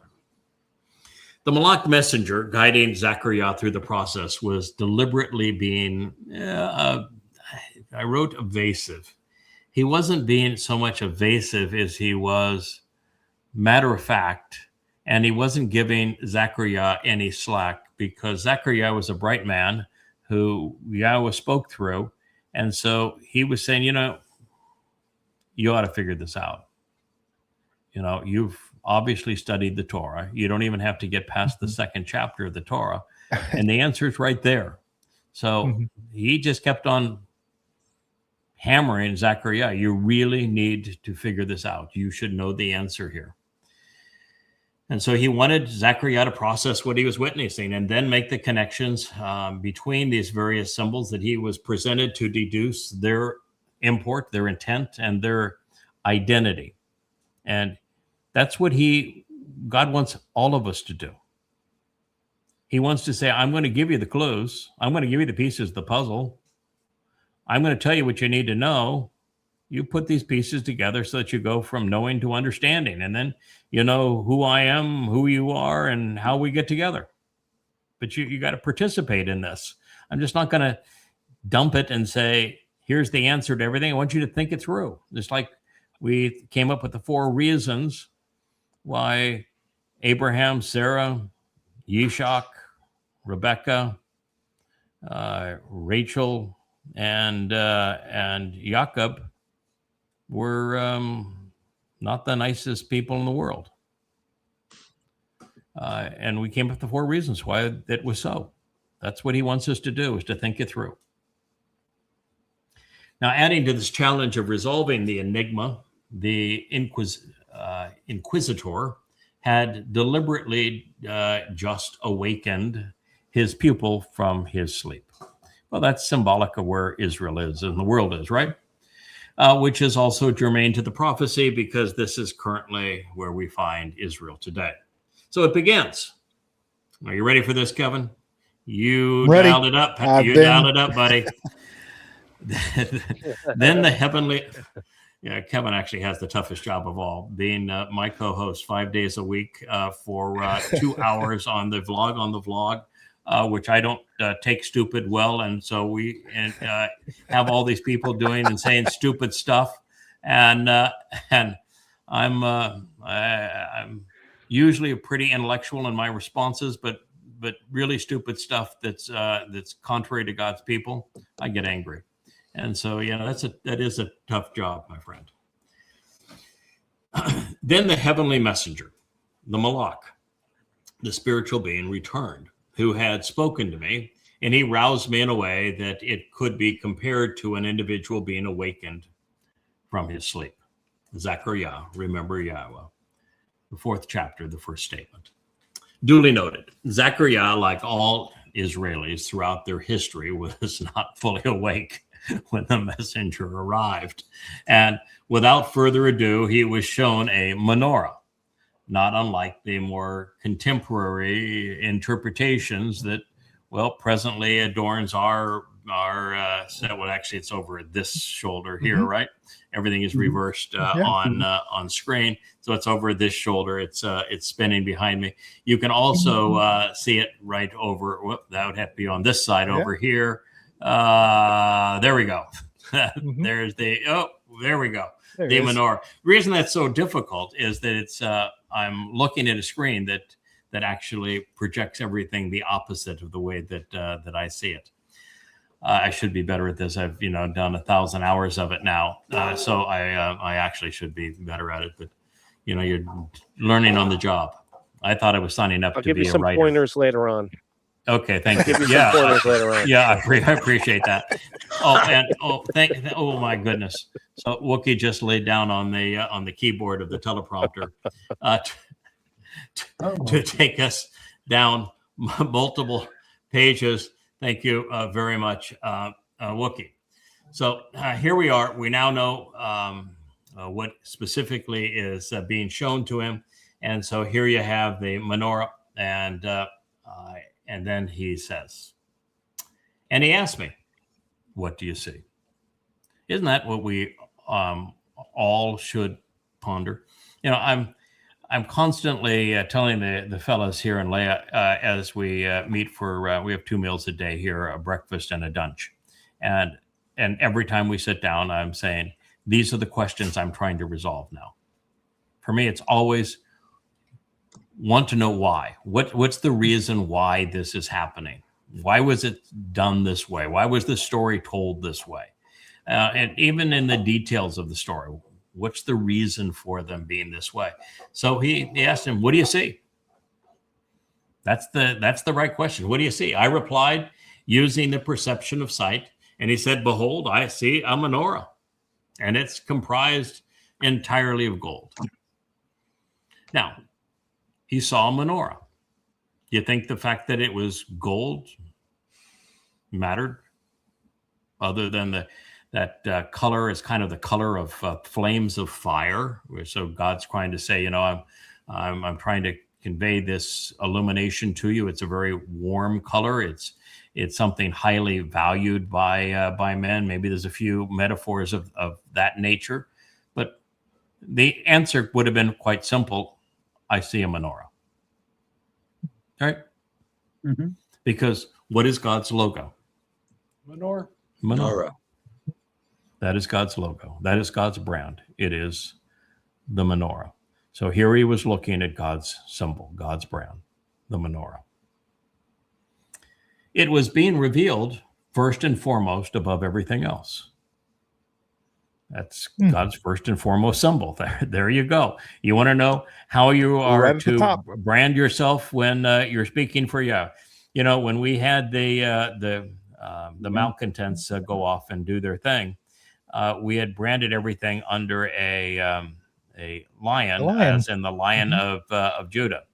And so when this all happens, first thing I do is say, okay, obviously this is something you wanted to happen, and obviously you think we need to go a different direction. I'm all ears. What do you want? I'm happy to do it. You just tell me what you want. And one of the very first things he told me, change the brand. My brand is the menorah. This is going to be a contemporary application of it. We're in the last days. I'll help you design it. I want a contemporary menorah. That's my brand. I want that menorah everywhere. I want it on your books. I want it on your website. I want it on, oh, by the way, you're going to start a vlog. You're going to start speaking to my It'll be the symbol of your blog too. That is my brand. We're going to do this under my brand. Yeah, the Lion of Judah, that's my son. Love my son. But this story is under my brand. Okay. That works. I remember that trying to create it, and I told everybody, this is what I want. And everybody said, well, but let's, no. I said, no, this is what I want. No, I want to try to do it. And no, this is what I want. I saw it in my mind's eye. He showed me exactly what he wanted. It's okay. That's what we're going to go do. So it was revealed first and foremost. And there were how many lights on it? Seven. Not nine. Not nine, seven. And it says right here, do you think rabbis can count? No. Apparently not. Apparently not. Well, ask Rambam about the number of bones in the body and his pomegranates. Yes, I know. He can't. Yeah, he couldn't figure that out either. All evidence points there to were Sheba. And the interesting thing about Sheba is it doesn't just mean seven. It means promise. promise. The Hebrew word for promise and Shabbat. for seven. Yeah. Yeah, So there we are. Yeah. So there were seven near, which are lamps, not seven candles. There's seven lamps. They're burning olive oil. They're lamps. There's seven near lamps on it. It epitomized the promise of seven. All right. So we know that Yahweh's first and foremost symbol is a menorah. It has seven lamps on it, and it symbolizes the promise of seven. And there were seven metal castings serving as channels and spouts on the lamps, which, to show the way to the benefits of the relationship, were on top of it. So this is saying that these channels were to conduct olive oil. And that by these channels, they all came together. So that a lot of times you want to say that in the menorah, that center candle represents Yahowah, and then you got other things for the others, but that's not true. It's the base, that Yahowah is the foundation, the base of all of this. But those seven lamps, they represent Pesach, Matzah, and Bakodim, reading right to left. Shabu in the middle, Bakodim, and then Teruah, Kapurim, and Sukkah. Yeah, They're the seven. Light the path. Pardon? I say, is it fair to say it lights the path home? Yeah, it lights the path home. They are the 7 steps that you walk from this world to God's world. They are the only path. And of course, you have 2 trees standing, planted on either side of them. One of them is responsible for the spring mikre, the first 3, and the other one's responsible for the last 3. So, it shouldn't be hard to figure out who these fellows are. Mm-hmm. So Yahweh's Rosh, first and foremost symbol, is his menorah. It is a ma'or, a luminary comprised of 7 olive oil lights, 3 on either side, and a single illuminated stem in the middle. God, who is akin to light, is represented by the base of that lamp. The 3 spring mikre, Pesach, Matzah, and Bekurim, are depicted by the 3 lamps looking from right to left, reading like Hebrew would read, the same direction of the Hebrew writing. And the final 3 near lamps represent the fall Mow'edym, Teruah, Kippurim, and Sukkah, which we're only 7 years away from fulfilling. In the center, the covenant family is enriched and empowered, enlightened, and emancipated on Shabuah. It is the time for the 3rd Zeroah to shine. The oil in these lamps represents the Ruach. The oil is from the olive tree, which is deeply rooted in the land, long lived. The oil is nutritious, serves as a healing ointment, and is used for anointing and provides brilliant illumination. A wonderful metaphor. Key to understanding the first installment of this prophetic portrait is the recognition that Galah means to be revealed, exposed, and uncovered, as well as made known. It's not a bowl. There wasn't a bowl sitting on top of this. You're supposed to figure out the symbol of the bowl. No, Galah means I'm revealing this to you. I'm exposing it. I'm uncovering it. I'm making this known. So scrub your minds of what the bowl that religious institutions would have you believe is somehow incorporated into this design. Correctly translated, we are not struggling to figure out what a bowl is doing hovering above the menorah. And with Galah rendered correctly, we can focus on Yahweh's luminaries, recognizing that the menorah and the me'oroth are the first and foremost symbols of God, above everything else. This is God's logo. To make sense of this, let's turn back to the 4th day of the creation account. Yahweh revealed how the lesser luminary would come to reflect the greater luminary's brilliance because they would work together, he said, as signs of the Mow'edym, restoring witnesses to the eternal appointments. And so this is the beginning of their collaboration and of their story. God said, with the narrative playing out over time, Amar,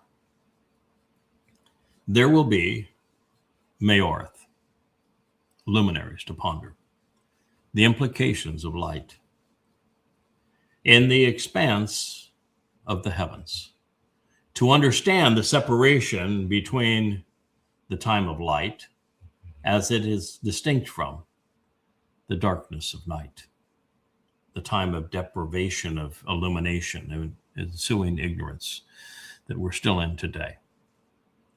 They will exist as wonderful symbols, brilliant examples, and obvious signs, as illustrious exemplars of the consent to offering miraculous proof, oath.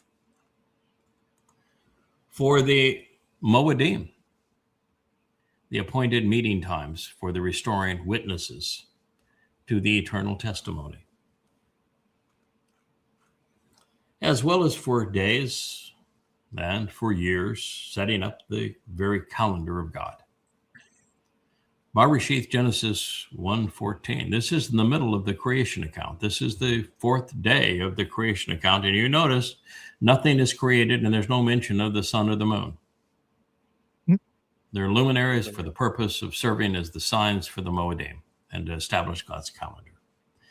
Therefore, they will exist for enlightenment as luminaries to support the expansion of the spiritual realm so that more people, more souls can make this spiritual realm bigger and richer. To be an ore light and provide illumination and enlightenment upon the earth. And therefore, it will continue to exist like this thereafter, based upon what preceded it.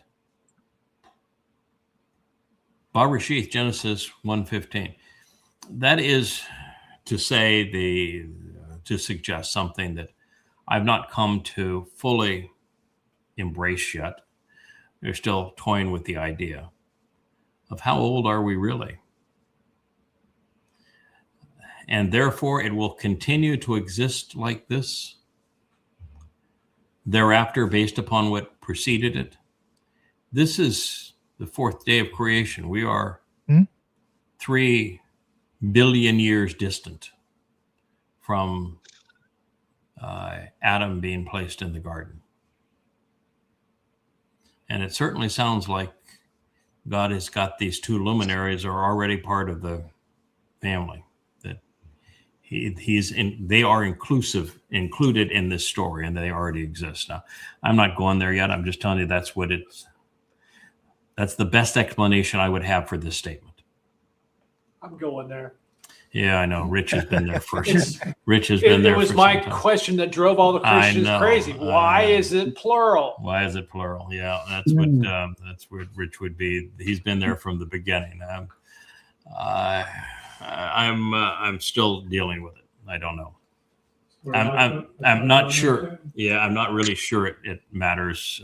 It changes much of anything at this point. But it's we like to expose the possibilities. We want to affirm what we know to be true, and then we want to expose the possibilities of other things that might well be true. Anyway, God acted and engaged to a point for this particular task. Think about this particular task. You're going to be crucified on Passover. You're going to go into hell on Matzah, and then represent the exemplars for the covenant family on Mow'edym. You're going to have a harvest on Shabbat that is going to require 25 years of devotion. Teruah is going to be the most difficult, challenging, overwhelming day in the history of mankind. And then you're going to bring it all together and actually succeed where no one had succeeded in having a family reunion and homecoming on Kippurim, and then give a mortal remnant a chance to succeed where man originally failed in the garden on Sukkah. So God says he acted and engaged to a point for this particular task. What pertains to these two, Mayoreth, plural of Mayor. It's a masculine title with a feminine ending. And the reason it's written uniquely that way is that when God combines masculine and feminine, he is speaking of something that's more complete, a more integrated nature of the being, so that you're representing the emotion and the productivity of women, and the rationality and the determination, and even some of the muscle of men. You're bringing it all together. So it's Mayoreth. Sources of illumination and enlightenment. Who are Gadolim. They're both substantial. They're both empowering. They're both important. They're both influential. Gadolim. They're intense. They're loud. They're distinguished. They Gadowl, promote growth. They magnify and amplify. They empower. You've got to get accustomed to, God's got a thing for that person that he chooses, or people to speak for him, and they're loud, they're intense. With Gadowl, the greater, more distinguished and older, so he just repeated Gadowl. Mm-hmm. Of the Mayor, luminary, Mimshala. Now, it sounds like this is going to be uniquely for the Gadowl, right? He's going to be the one who is Mashallah. Mhm. Well, pretty soon you're going to hear God said, well, no, the Qatan Mayor, he's also Mashallah. Mashallah means prominent. And these are the most prominent players in God's story. You don't get more prominent than these two individuals. Mhm. Powerful. Having dominion. They have God-given authority. They're the one governing as sovereign from God's point of view. Not sovereign from man's point of view, sovereign from God's point of view. You're wielding God's authority. He says, I've deployed you to do this. I expect you to do this. I've authorized you to do this. I've empowered you to do this. Somebody stands in your way, they're standing in my way. That's what God is saying here of those two men. Leading with illustrative sayings, painting pictures with words. That Memsala happens to be from Mashal. And one of these fellows would write the Mashal, the Proverbs. Of the illuminated time, Hayom. And so the ultimate play for the Gadowl Mayor is he's for the time of great illumination. He's the one who comes back where his seat of honor, his throne, is brilliant as the sun. He's the one who comes back in Yahweh's presence. He's the one for the illuminated time. And with the Qatan, lesser, younger, more recent, I like diminished manifestation. I've wrestled with every possible meaning of Qatan, and you ultimately come down to two things. It's a mini-me. It's a diminished projection of Yahweh's personality. What it is. Mayor, so the Qatan Mayor, he's also a Mimshala. He's prominent, powerful, having dominion and authority, the one authorized to lead through illustrative insights, and he'll have a predilection for Mashal, the Proverbs, for the time of darkness, which is what we're still in. When the light is not known, every time that he was deployed was a time of darkness. Along with the heavenly powers. Yeah, because he is the one that ultimately is going to be given the command of the heavenly host. The Almighty, he offered them as a gift. By the way, it does not say that the Gadowl Mayor is given charge of the heavenly powers. No. It's the Qatan Mayor, because there's a specific thing he has to do with them. The Almighty, he offered them as a gift, placing them in this position for this ongoing purpose. Nathan, they're a gift. They're offered by God. He bestowed them. He appointed them. He assigned them for this opportunity and task. In the vast expanse and extensive nature of the solid evidence of the spiritual realm, they are tangible examples of what we should expect in the spiritual realm.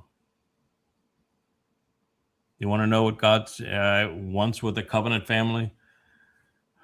Look at those guys. And one of the things you'll notice, those guys aren't perfect. But ultimately, both guys finished the job. Both guys continued to learn. They continued to grow. They continued to work at their craft. in the spiritual realm, to provide light and enlightenment upon the land and the earth. Govern, showing leadership by offering proverbial illustrative and illustrative and memorable pictures comprised of words. They're going to be wordsmiths. Dowd was a marvelous lyricist. During the light of day and through the darkness of night, they're going to be outspoken, both writers and speakers and singers, during the day and during the night, time of light, time of darkness, providing a contrast to set apart as separate and distinct and to expel and exclude. They're not just there to encourage people to participate. They're there as a barrier. They're there to set a contrast between the ways of religion and the ways of relationship. Their job is to set apart, both to expel and to include, through understanding and discernment, by making intelligent connections leading to comprehending, bien. Speaking of two men who have understanding, not of a sun and the moon, who are inanimate objects.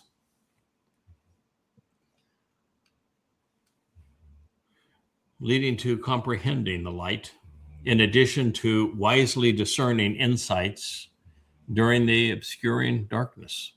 That's you. Boy, we're certainly working at that, aren't we? Yeah. God, he saw that indeed it was good. This was beneficial. It was productive. That's the tie-in between the Manowrah and the Mow'edym. They're one's an expression of the other. That's how they're symbolized in God's world. You know, we lost Will. He's tried to come back a couple of times, and we're trying to retrieve him. In his concluding narrative regarding the two Maor sources of enlightenment, God discloses the intent of Mashlama by using its root, which is mashal. It has two meanings. One is to govern and to lead, and the other is to convey pictures with words. It is to wield words wisely. And when it comes to leading his people, it will be through the testimony of these men. They will guide as Yahowah has done, using illustrative depictions of what we need to know to get the most out of life. Now, it should be obvious to anyone who is informed and rational that Dowd is the greater luminary, because Yahowah overtly and consistently associates his son with the sun. And he does so in a plethora of prophecies. It's all over. I mean, there are probably 30 of them.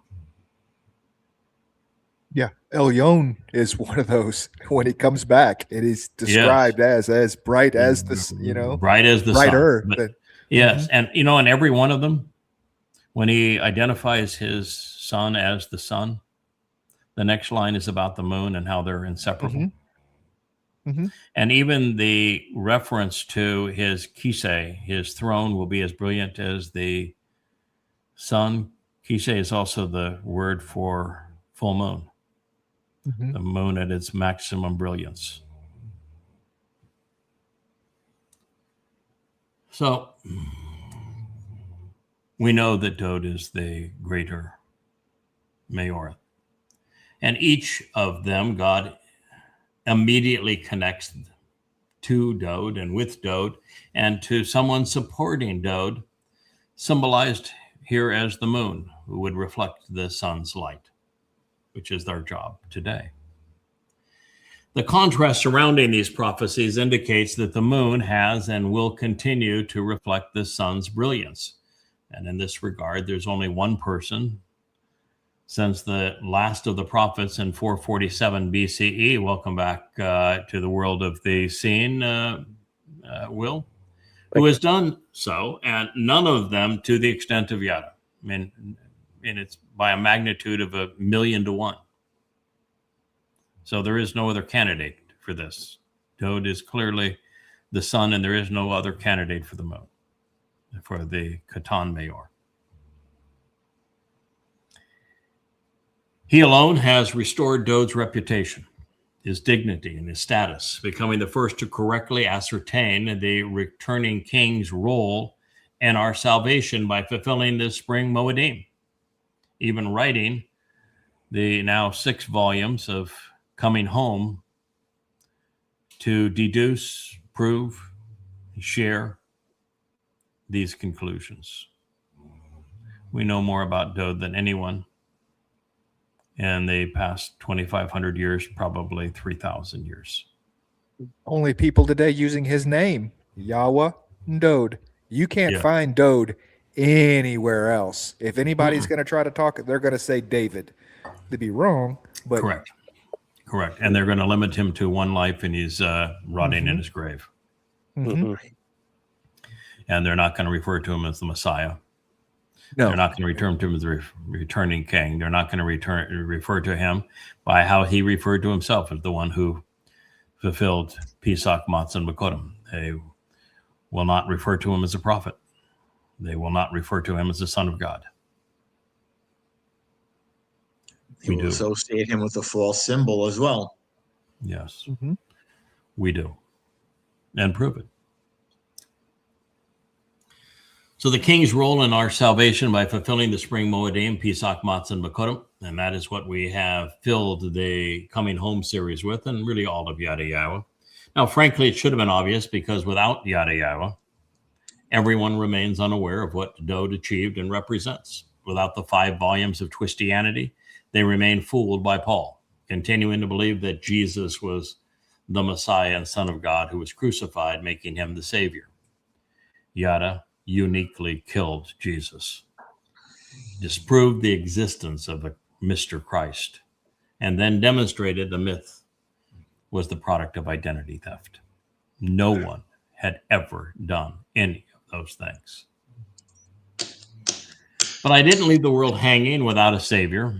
After thoroughly disproving the Quran and New Testament in the 10 volumes of Goddamn Religion and Twistianity, I composed 25 additional tomes, accurately accessing and portraying Dowd as the one who opened the door to life, who removed our guilt, allowing us to become part of God's family. All available evidence points to YAHOWAH as the lesser luminary. And frankly, there is no other consideration. Not in the past, and there is no time for the future. He's it. Now, in this light, Yahweh's intent is to help Yahweh's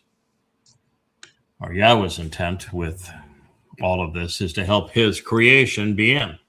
Make the proper connections between these men such that the open-minded and rational are able to comprehend the interval of time that will play out between this instruction 6,000 years ago and the fulfillment of the Mow'edym 7 years from now. With this narrative featured on the 4th day of the creative account, we can deduce that mankind's return to the garden will be facilitated by what they accomplished in year 4,000 Yah, such that our king will return after the lesser luminary returns to reflect his brilliance. But even more than this, by the time we examine the mashal, the last word picture, and assess the mizmor, the preeminent song, the enlightened will know that Yadah has done far more than restore Dowd's reputation, because he also repaired the king's fractured relationship with Yahweh, which was more important still. Although he did it with the Amma, with the maternal servant of God, who happens to be his wife. For anyone who may have been of the belief that God was not being prophetic and he was instead speaking of creating the sun and the moon on the fourth day, well, that's just not possible. Plant life was conceived on the third day, and the sun is much older than the earth. But also, there was no reference to creating anything during the fourth day, not a single use of bara. Further, Hebrew has a word for sun, shemesh, and a word for moon, Yereach. yes, but neither was used. And in this context, the astronomical sun and moon cannot be equated to signs of the Mowedym. Further, the celestial entities do not govern. They do not speak. They do not lead. They do not write. But while there is little distinction between Yahweh's Maor and his Manowrah, the latter is comprised of Sheba, 7, near small containers of olive oil, while the former fulfill the 7 Mowedym, represented by that 7 lights of the menorah. They become a reflection of the other because the Sheba, 7 reservoirs, contain and convey the merit of 7 mikre, invitations to be called out and meet with God. They serve the Shabbat, 7 promised benefits for those who provide mutzka, places for this oil to flow. Now, beyond the 7 Moed mikre, Yahweh spoke of his Choter, stem, growing out of the rootstock of Yishe, which means I am, to stand out and be noticed once infused with his 7 spirits. This caused him to be especially illuminating among men, possessing a profound and complete understanding of God's story from beginning to end. It would also serve to keep him anchored and productive. So all of this is delineated in Yeshaya 11:1, which we'll come back to, but I'll share the opening stanza with you because I think it's appropriate in this context. It reads, a choter, a branch and sucker, from a stump and root, who is productive and fruitful, as well as a rod to purge, will be actively extended for a period of time by means of the original stump and rootstock, the Giza, the source from which new growth emerges, of Yishe, of I am, as a netzer, an observant branch, by means of his roots and that which keeps him anchored, steadfast and nourished, as the parah, the productive bull, bearing an abundance of fruit while encouraging productivity in others. Boy, if it wasn't for the statement that follows, you'd say that is probably one of the most profound prophecies and statements to be found anywhere, and that's just Yeshaya, Isaiah 11:1, and yet it's outdone by Yeshaya 11:2, which reads, the Ruach spirit of Yahweh will settle and remain on him, the spirit of Chokmah, of wisdom, providing the capacity to comprehend and then teach, while enabling Bina, understanding, by making the proper connections to reveal insights. The spirit of Etzah, advice and counsel on the overall purpose of the tree, and of Gabora, being emboldened and inspiring, courageous and combative. The spirit of Diath, of knowledge, as a source of pertinent information. And so as to Yirah, respect Yahweh. Yeshayah 11:2. How is it the world has missed this, misappropriated it, ignored it, rejected it, twisted it? I have a question. Where would you find something that profound? Yeah, what's your question there, Kevin? My question is just to back up for a second. That literally, I never really I understand the word Shemesh and Uriah. Okay, what they mean is sun and moon, but Shem is right in the name of sun.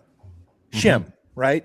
I mean, Right. Dowd's second life as Shem. I mean, my reputation, this everything is all about Dowd all the time. Shem, right? All the time. He is the Shem. It's literally the Shem of sun. renown. Yeah. And Yare, that's teach, right? Uriah is the root from moon to teach, to guide, to show. I mean, Yes. Even in those two, with Shemek, you have the name of the sun, is Shem of renown, and in Yerek you have Yada and the one who knows and the one who teaches. Yeah. It's he didn't make this really that difficult, did he? No, but he made it. But he made it hard enough that when you find a nugget like you just did, you can be proud of it. Right. Really, I mean, it is. He made it challenging enough that when you find something, he smiles and you smile, and you get to share it and say, that's it's been written there the whole time. Yeah. Why did you miss it? Yeah. Right. And here I just figured it out. I'm going to share it with you. That is the joy of learning as opposed to the data dump. Yeah. At the data dump, there is no satisfaction. There's no growth. There's no contribution. There's no achievement. You can't. God can't share credit. You can't take credit. You might as well just be God all by himself and robots. But this way, it's interesting. This way, there's genuine contribution, genuine growth, genuine opportunity to figure things out. Perry, as he said, he's the puzzle maker. He's got a new one on the dining room table that we'll start on again. He and I love puzzles, and he is the mathematician. So his idea of solving a puzzle is you look at the shapes, because he's a mathematician. My way of solving puzzles is I look at the colors, and so I'm drawn to the colors, and I put like colors together, and that's how I solve the puzzle. And he puts like shapes together. He organizes them by shapes. Two entirely different ways. They both get to the same result, but Right. it's I'm looking at the picture on the pieces, and I want to know how each picture fits into that overall portrait. And he wants to know how the shapes interlock. But there's no point if you cut open the box, dump it out on the table, and the damn thing assembles itself. There's absolutely no point. That's your data dump. Then it's a picture with lines in it. Yeah. Yeah, a picture with squiggles in it. It's a really Why'd you ruin the picture with those squiggles? Why'd You cut up guys your are both picture? being observant. Yeah, of Two course. different ways That's to be observant. Right, and striving to put the whole picture together so that it's you can view the finished portrait. But it's a process. Yeah. There's another element you can do this. If you squint, I used to teach people, if you're going to draw with your paint, you squint and you see the values much clearer. You can reduce them Really? down to about 7 values, by the way. Wow. And Yeah, then you're like me. You would you'd go towards the colors and the hues, and you would have that's where you would start. Yeah, and I'm not as smart as Perry. yeah, my view is that while I will do, I look at colors and look at how things relate to one another by color, and even texture. I always begin the puzzle though the same way. I want to frame the issue. I want to frame what we're doing here. So, and that's the same way you approach God's word. I want to frame the issue. I want perspective on this. I want a finished portrait when we're done. So we're going to begin by framing the issue, and then we're going to get every piece in its proper place. It's a really enjoyable thing to do. So in the case of Zakar'yah 4, there is more to the story than the Choter receiving the 7 spirits of Yahowah. There are 7 references to him being a tree. And what I just read to you, there are 7 references to the Choter being a tree. It was one of the great discoveries ever. We went back to figure out who the various things are, and then you read, wait a minute, Etz and Esau, and then you read Diath, and then you read everything else that was said about the daggone Choter as a tree. I mean, it's branches and roots and stumps, and it's absolutely unequivocally a tree, and even called it, got the spirit of the tree. And so tying that tree to the tree of knowledge, when it says that he has the Etz Diath, should have been easier than we made it. But still, we beat everybody else in the world. No one else has ever made that connection. And there it was. They've had the scroll in the middle of Jerusalem ever since they dug them up. I mean, come on. Yes, they should have been able to figure it out sooner than this. But we are the first to figure it out, and we can take some pleasure and satisfaction in being the first to figure it out. But equating the Choter to the tree of knowledge is a big deal.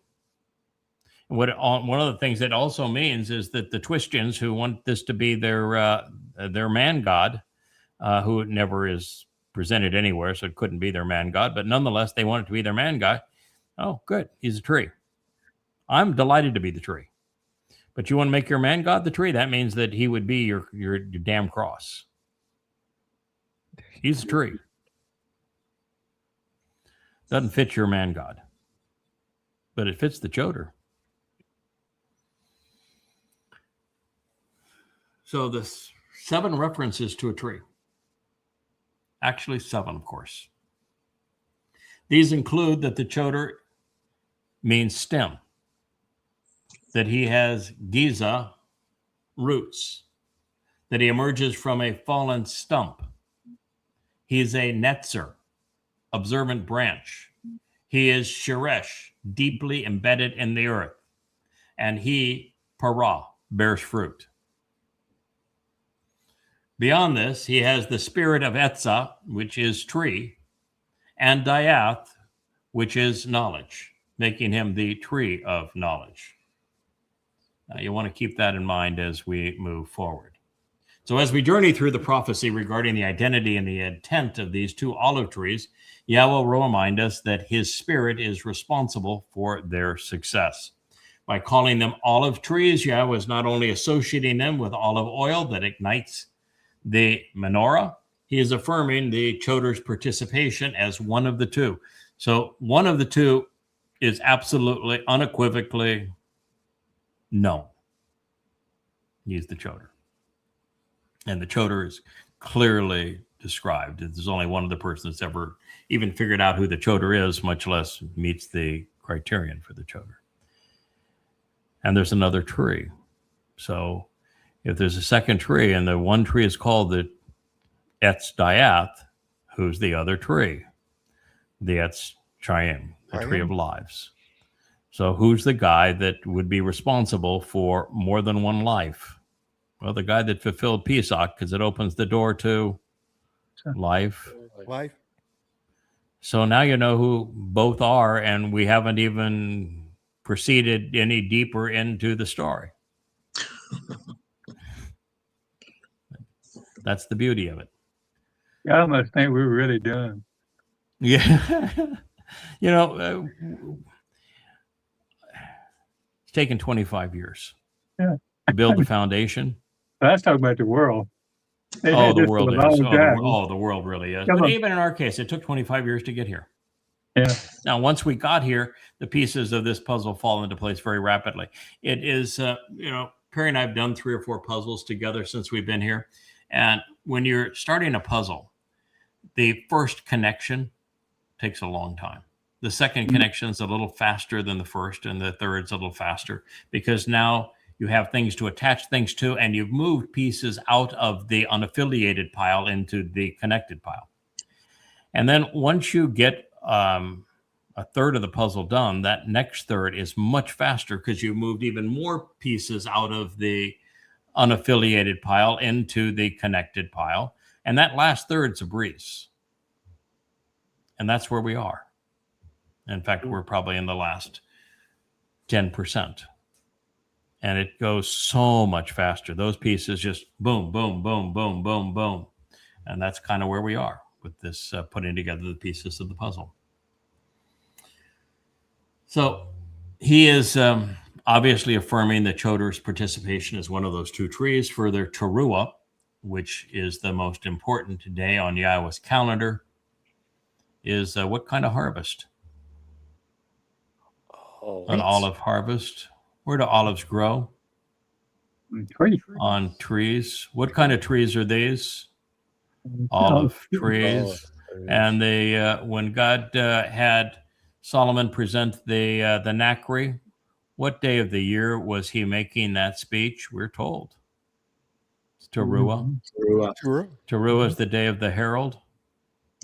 I mean, this is the way that you go from, boy, that's an interesting possibility, to absolute assurance when God just, I'm going to give you affirmation after affirmation after affirmation after affirmation. And about the 40th affirmation, you say, yeah, it's okay. You pretty much nailed that one. Okay, well, we can put that into the fact pile and we'll move on to the next fact. That is where that piece really does fit. So it's also instructive to know that in addition to the 7 Moed Mikre and the benefits associated with Yahowah's 7 spirits, there are 7 colors in that rainbow. And that is relevant because the rainbow is the symbol of the covenant. And those covenants colors are red, orange, and yellow. On top, green, symbolic of growth in the middle, and blue, indigo, and violet underneath. And of course, if you look at the menorah that we have spinning, it is Roy G. Biv too. Red, the color of Pesach, because it's a bloody occasion. Orange, the color of matzah, because that's the color of toasted, unyeasted bread. Yeah. Yellow, the color of the sun as you look as the sun and the light emerges from Sheol for it, but it's also the color of ripening barley in the field. We've seen many of those fields that are barley in some of the songs. That's the color of it. And then you have green for the growth of the wheat, symbolic of growth in the middle. Blue, indigo, and violet, because we're getting to the short strokes now. These are no longer the long strokes. These are the short strokes. We have very little time left for their fulfillment. And they're the colors of heaven. The color of royalty. So the menorah is Yahowah's witness, God's ultimate luminary. It is why he asked me to include it in all of our branding, which we have done. And from it, we can deduce insights into Yahowah's nature, his plan, and his people. And that is why the 2 individuals represented by the olive trees are stationed on either side of Yahowah's ultimate luminary. The story of the menorah begins with the tree that enables it to shine, illuminating our lives, which is the olive. It is symbolic of Yahowah's people in conjunction with his spirit. And as shared a moment ago, the olive is native to the land of Israel. It is firmly rooted. It enables it to survive even the most severe storms. It is where Yahowah and Dowd are returning. On Kippurim is the Mount of Olives. It is especially long-lived, as are the luminaries. The fruit must be crushed, as they are, before they're productive. Also relevant pertaining to the Ma'orah, olive oil remains a source of brilliant light, of healing ointment, and of nourishment, and has served in that role throughout time. It is the perfect way to convey truths relevant to our relationship with God. He's really good at the metaphors. There are 2 olive trees because there are 2 luminaries. There's 2 trees in the garden, Gadowl and Qatan. There are these 2 trees in Eden are Chaim and Diath. Hebrew reads right to left. So the olive on the right of the menorah is Dowd, since he fulfilled the first 3 Mowedym. The other one is the Qatan, or the younger one, because he fulfills the more recent Mowedym. And therefore, Yahweh is responsible for fulfilling Shabbat and Teruah to enable Kippurim and Sukkah. This placement is relevant to their lives as God's co-workers and the Mowedym that they fulfill. The text reads, there were 2 olive trees. Of course there were 2. By it. One on the right, of course. We'd start with the one on the right, wouldn't we? Of the revelation, the Gadowl, I should say, of what is being exposed and known. And the other one, the other fella. Yeah, he's on the left. Zakar'yah, remember Yahowah, Zakar'yah 4:3. So there is another popularly held but less likely possibility regarding these trees, that is to see them representing the 2 witnesses. And I've come to the conclusion that is not true. Eliah is not a tree. There's no connection whatsoever between Eliah and a tree. He's just not a tree. He doesn't fit. These are the 2 trees. Eliah is going to be one of the 2 witnesses. He is a prophet. And God makes it clear he's returning. But he's returning with one of the 2 trees. So, should you want to run with that theory, though, then the name of the witness on the left is identified in the final and last of the prophets, Malachi, that he doesn't refer to him as a tree, he refers to him as a prophet, where we discover that Eliah in Malachi chapter 4, the last chapter, 4-6. And it's interesting there where it says that if God didn't send the prophet, if he didn't help coordinate this, because there's going to be the sacrifice of the Adam of Pra, the only one that's actually practiced that with God igniting the resulting sacrifice. The only one's ever done that is Eliah. Mm-hmm. Mm-hmm. So he's practiced at expunging religion and politics from Israel over the exact same sacrifice. And he's got a gift of gab. So he's the perfect one to bring in to do this. And it says, remember, the Torah teaching. Now, it's the Torah where we find the 2 luminaries, isn't it? It's the Torah where we find the 2 trees. Torah teaching and guidance of my associate, Moshe.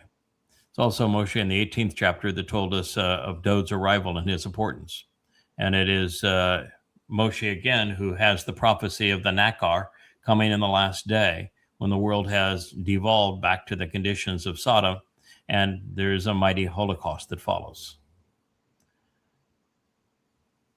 So remember the guidance of my associate Moshe, who, to show the way to the benefits of the relationship, I provided as a set of instructions through him in Choreb for all Yisrael, for everyone who engages and endures with God, including the prescriptions for living that cut you into this relationship, and the means to exercise good judgment regarding the way to resolve disputes. The mishpat are fulfilled through Pesach, Matzah, Bakodim, Shabbat, Teruah, Kippurim, and Sukkah. Behold, I myself will send to you, which means he's coming from Shamayim, Eliah. Name means Yahweh's God. Boy, if you're promoting Eliah, you're in real trouble if you're religious, because there's no Yah in the Talmud. There's no Yah in the New Testament. And Eliah is best known for ridding Israel of religion and politics. So he's not going to take kindly to Twistians or the Haredi. Eliah, the prophet, not the witness, not the tree. Eliah, the prophet. Before the coming arrival of the exceedingly important and awesomely inspiring day of Yahowah. He has to bring him in before the awesomely inspiring day of Yahowah. Inspiring day of Yahowah. He didn't say that the day that Yahowah is returning with Dowd, did he? That'd be Kippurim. No, the awesome day of Yahowah is Teruah, when everything happens, including the sacrifice of the Yahowah Parah, where he will serve as the master of ceremonies. Then he will restore the thinking and inclinations of the fathers for the children, and the thinking and inclinations of the children to their fathers, or otherwise I will arrive and inflict and destroy the earth.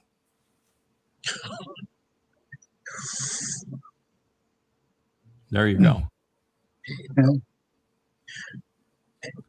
And Because yet, it Craig, is so you defigured in think that Moronic rabbis and people who don't know invite this character called Elijah to their worthless, useless Passover seders and open the door for him and have a table. I'll have a table setting for him. Yeah. And he's the guy that's going to rebuke them. He's going to say that what the fathers have told the sons is pure rubbish. And he said if it wasn't for Eliah coming, that God would destroy the planet because of what's going to happen on that day. Pretty powerful. Very powerful. Which also is a Shabbat, which best work is done on that day. Yeah, the rabbis couldn't even fathom it, because not only is the Shabuah harvest on July 11th a Shabbat, but the great day of Yahowah with the gleaning and then the sacrifice of the Yahowah Parah and this all the things that Yahweh is going to do to expunge the world of the religious and restore the earth to the Garden of Eden conditions. He's doing all of that work on the Shabbat. The 23rd and 24th of September of 2033 is a Shabbat, a Friday evening and a Saturday. It's a Shabbat. And when God allows everybody back into the garden, that's also a Shabbat on Sukkah. God does all of his best work on Sukkah. As a matter of fact, the toughest part of fulfilling Chag Matzah 2,000 years ago, when Dowd carried the guilt of Israel into Sheol, that was on a Shabbat. So the religious are really going to be dumbfounded. But God's not doing this for them. He's doing it to exclude them, not include them. The same thing will be true with the political and the conspiratorial and the anti-Semitic. I think that's a pretty good place for us to conclude. We have the man with a voice now actually pictured there, Perry. A pretty spectacular portrait between these trees and the menorah and who's who and all of this, don't you think? What really impresses me about this whole thing is no detail in the Tanakh of prophets and Psalms should be overlooked. You should be asking why for all of it, because it all fits together. Right. Every detail. Every letter of every word. When I was growing up, I thought, well, why are these stories in here? They're meaningless. Yeah. And they're ignored. Yes. No, they're not. Not. Every detail means something. Every letter of every word is painting an incredible and exceedingly important picture. I guess we had Perry so I could hear him, but nobody else could hear him. So what Perry said is that what he appreciates of all of this is that every story in the Tanakh is told for a reason. They all provide the details that help us put together this puzzle and understand it from beginning to end. And I added that it's not just every story and not just every detail of every story, it's every letter of every word. Yeah. Amazing. All contribute to this picture. Yes. It's like that picture you have behind you. It's every brushstroke and every color contribute to the end result. And that's how we come to understand when God told the story after story, like what happened in the garden. It didn't do anybody, either of the two individuals in the garden, any good. Didn't do the Nephilim outside the garden any good. Didn't do the children of Israel any good. It wasn't until today that we came to understand this story of the garden and what it really means, and why God caused the fall of man, what Dowd failed to achieve, and what God wanted to achieve with him, and who he was, and how that was going to be rectified over time. It wasn't understood until now, but yet every detail of that story, including the rib, because what the rib says is that he was lethargic. Yeah. And because of lethargy is why God nixed it. It was like watching a fish swim around in a bowl. Got boring. And God couldn't resolve that problem. So he came up with a plan to do it. And that's the plan we're studying. And every detail of that garden tells us that story. And every detail out of the garden with Chinook and the two Chinooks, and what happened with them, and how that led to the story of the Nephilim and God's grief over having created man, and the entry into the story of Noah and his wife and his 3 sons, and his eldest son is named Shem, the name of names. And we follow them all the way to they're telling Abraham that he and Sarah are going to have a son, Ishak. And we follow them when Ishak and Abraham are walking to Moriah to fulfill the dress rehearsal for Pesach. And there they are again. It's such a great story. All the details wove together. And then you can say, well, but it says that it's a Na'ar. That's a young man. No, it doesn't. There's nothing young about Na'ar.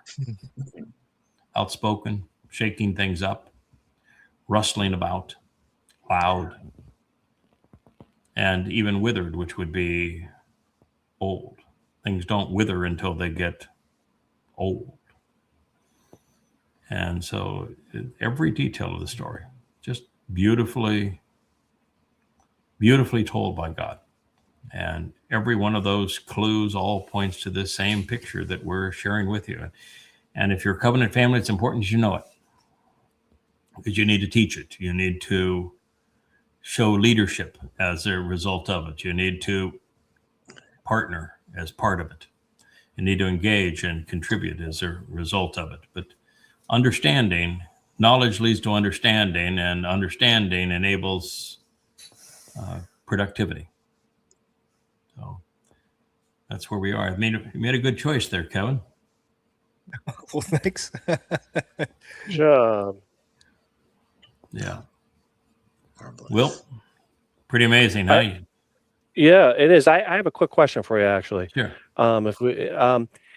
It's Malachi 4:5. It says, "Behold, I myself will send you Eliah the prophet before the coming arrival of this exceedingly important and awesomely inspiring day of Yahweh." The next verse says, "Then he," lowercase h, so we're not talking about Yahweh, "then he will restore the thinking and inclinations of fathers for their children, etc., etc." So can we? So he must be talking about Eliah here, and is Correct. and is that what Teruah is? Is it a restoration of our thinking and inclinations of fathers? Well, certainly the message that Eliah is going to be delivering to Israel is that you have been religious, you have been political, and if you recall, my job when I spoke to you last was that you ought not be religious and political, and all of you who remain religious and political are going to die. That was the last message I left with you. So, fathers, if you care about your sons, you need to stop teaching them to be religious and political. And sons, if you want to live, you need to stop believing what your fathers have been telling you about religion and politics. And that's Eliah's job. Now, is Eliah going to do it alone? No. He's not only has the final witness next to him, who is that tree of knowledge, who will serve as the Adamah Parah, but the entire covenant family is there. You know, if you're going to do 7 by 24, you need another talker to help you out. Oh yeah, it's 24/7, day and night, and so it's in Zakar'yah 12. God's very clear that the learned bull here has a contingent of men and women who are not only devoted and supportive of what he's trying to achieve, but also devoted and supportive of Yahudah, of Yahweh and Dowd. And that collectively they work during this time 24/7 to accomplish this change in attitude of Israel, to undo what they have done through religion and politics. Yes. I'm just going to say, last time Sylvia was in Israel, and she had her boys, they were walking around and looking around and everything, and all the Muslim kids were up there throwing rocks at them. She would love to go back. Oh, I know. I don't want to go back until God, calls us back, because the religious and the political aspects of Israel and all the Muslims and all the Haredi and all of the twisted Christians and everything else, it's a mess. Do Malak carry bail money? I was just wondering, if we went back to Israel, do Malak carry bail money? Yeah, they could come bail us out when we're throwing the clinker.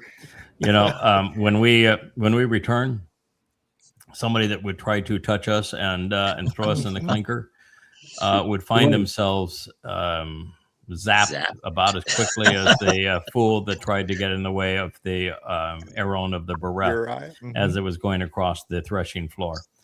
No, we will not. The Malak will be there for sure, and they will be providing protection services.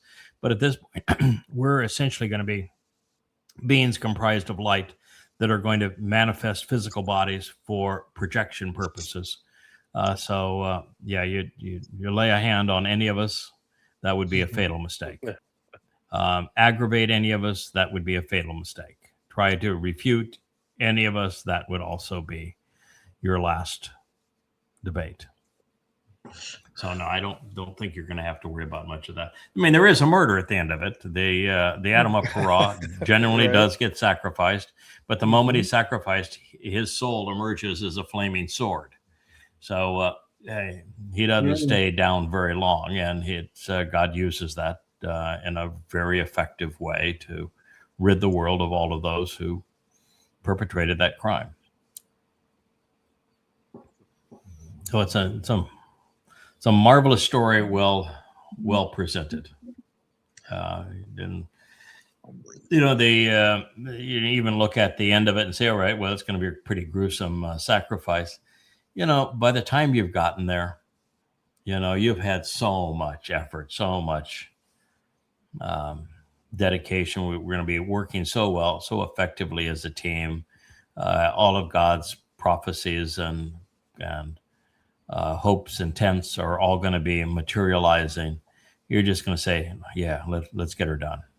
We're at the finish line now. Let's get her done. And it would be cool. I mean, being bludgeoned to death is no fun, but to rise in the midst of that as a flaming sword, I mean, that's cool. That'd be pretty cool. That's pretty impressive, really. And then to be at the command of the heavenly host and say, all right, let's go. Let's go.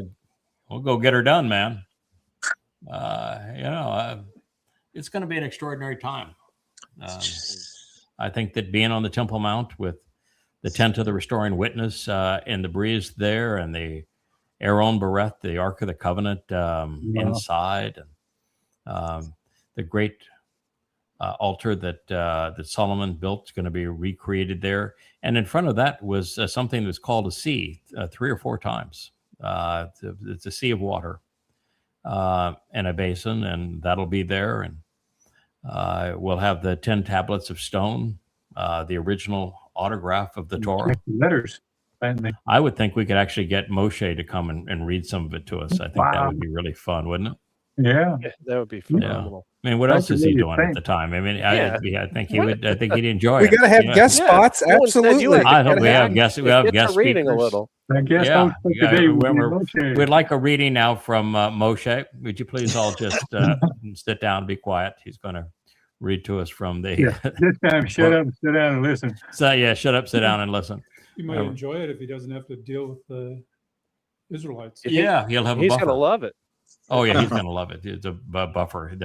They may try to get to be nasty, but we'll zap the ones that try to speak over him. He won't have to. And no face plants this time. Won't have to run to We'll have him covered.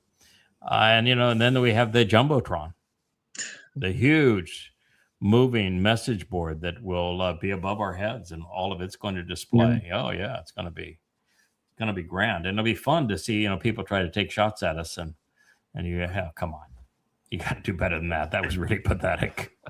We'll try. Who wants to play next? Step right up, take your best shot.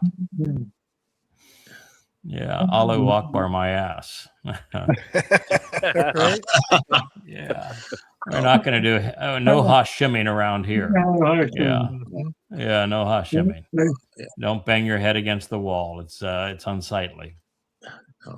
It'll be marvelous. What a great opportunity. It's a great story, well told, and it's coming to fruition. And unfortunately, Israel's going to go through a really rough patch before they this time. But fortunately, if it wasn't for that rough patch, they wouldn't turn back to Yahweh. Well, I would say in honor of the Choter, Craig, on behalf of Yah and Yehudah, fire and steam, understand what I mean. Listen to me if you want to be part of the glean. Very good. We like it. You're going to be the poet laureate for you and Leah. All right, folks. A wonderful way to spend a Shabbat. Thank you for recommending this, Kevin. It turned out very well. Kevin. Thank you for hosting our show here, Rich, and for being part of it, Perry and Dr. Jeff. Love you. And Captain Kirk, I'm so excited for you to have that new house. What an inspirational that place that's going to be, and having all that acreage around you and all those trees and that beautiful scenery and that lovely, lovely backyard and all the beautiful architecture that's so inspiring in that home. That is such an upgrade from where you are in the ice box of Carmel with all the calming and invasive neighbors. Pardon? 2 miles from what? For 2 miles. Yeah. Isn't it just glorious? And I love those aerial shots we saw of it and how it sits into the woods and sits apart from everything else. You actually have some breathing room. And when the sun shines and sparkles off those pine needles and you smell that and the sound of the breeze going through the pines, it's one of the great experiences. You're going to have that every day. Every day. Yeah. Great. It's really going to be it's going to be lovely. I'm happy for you. Thank you so much. Yeah, and continue the great work, Will. Your show is marvelous. You really have a knack for it. You have a really, really good delivery. I'm certain that you're going to be called to do many things going forward. It's a marvelous, marvelous presentation that you're making. I think you chose very wisely to start with the 119th Mizmor with its focus on each of the letters and what the letters mean and how to derive it. I'd love to retranslate that and contemplate all of the insights now that we know we have all the clues down and so much of the puzzle put together. It would be, I think, a marvelous experience to do it. You do another translation, I'll do another series. There'd be all new insights and. Oh yeah, it would be a whole new psalm practically. That's what happens with these new translations. Yeah, I think we're going to have 1,000 years to continue to do that. We'll continue to be teachers throughout that period. I don't know how things will play out after that 1,000 years, and I can't imagine there still wouldn't be teaching, still wouldn't be learning. Obviously, it'll be lots of exploring, but it'll be interesting to see how we make that transition. We know what our job is for the next 1,000 years, and it's going to be enjoyable. For sure. So thank you all. We look forward to being with you again soon. I'm sure we'll have you on the vlog, everybody participating. So we'll have a wonderful week next week. May God bless you all. Good night. Thank you. Good evening.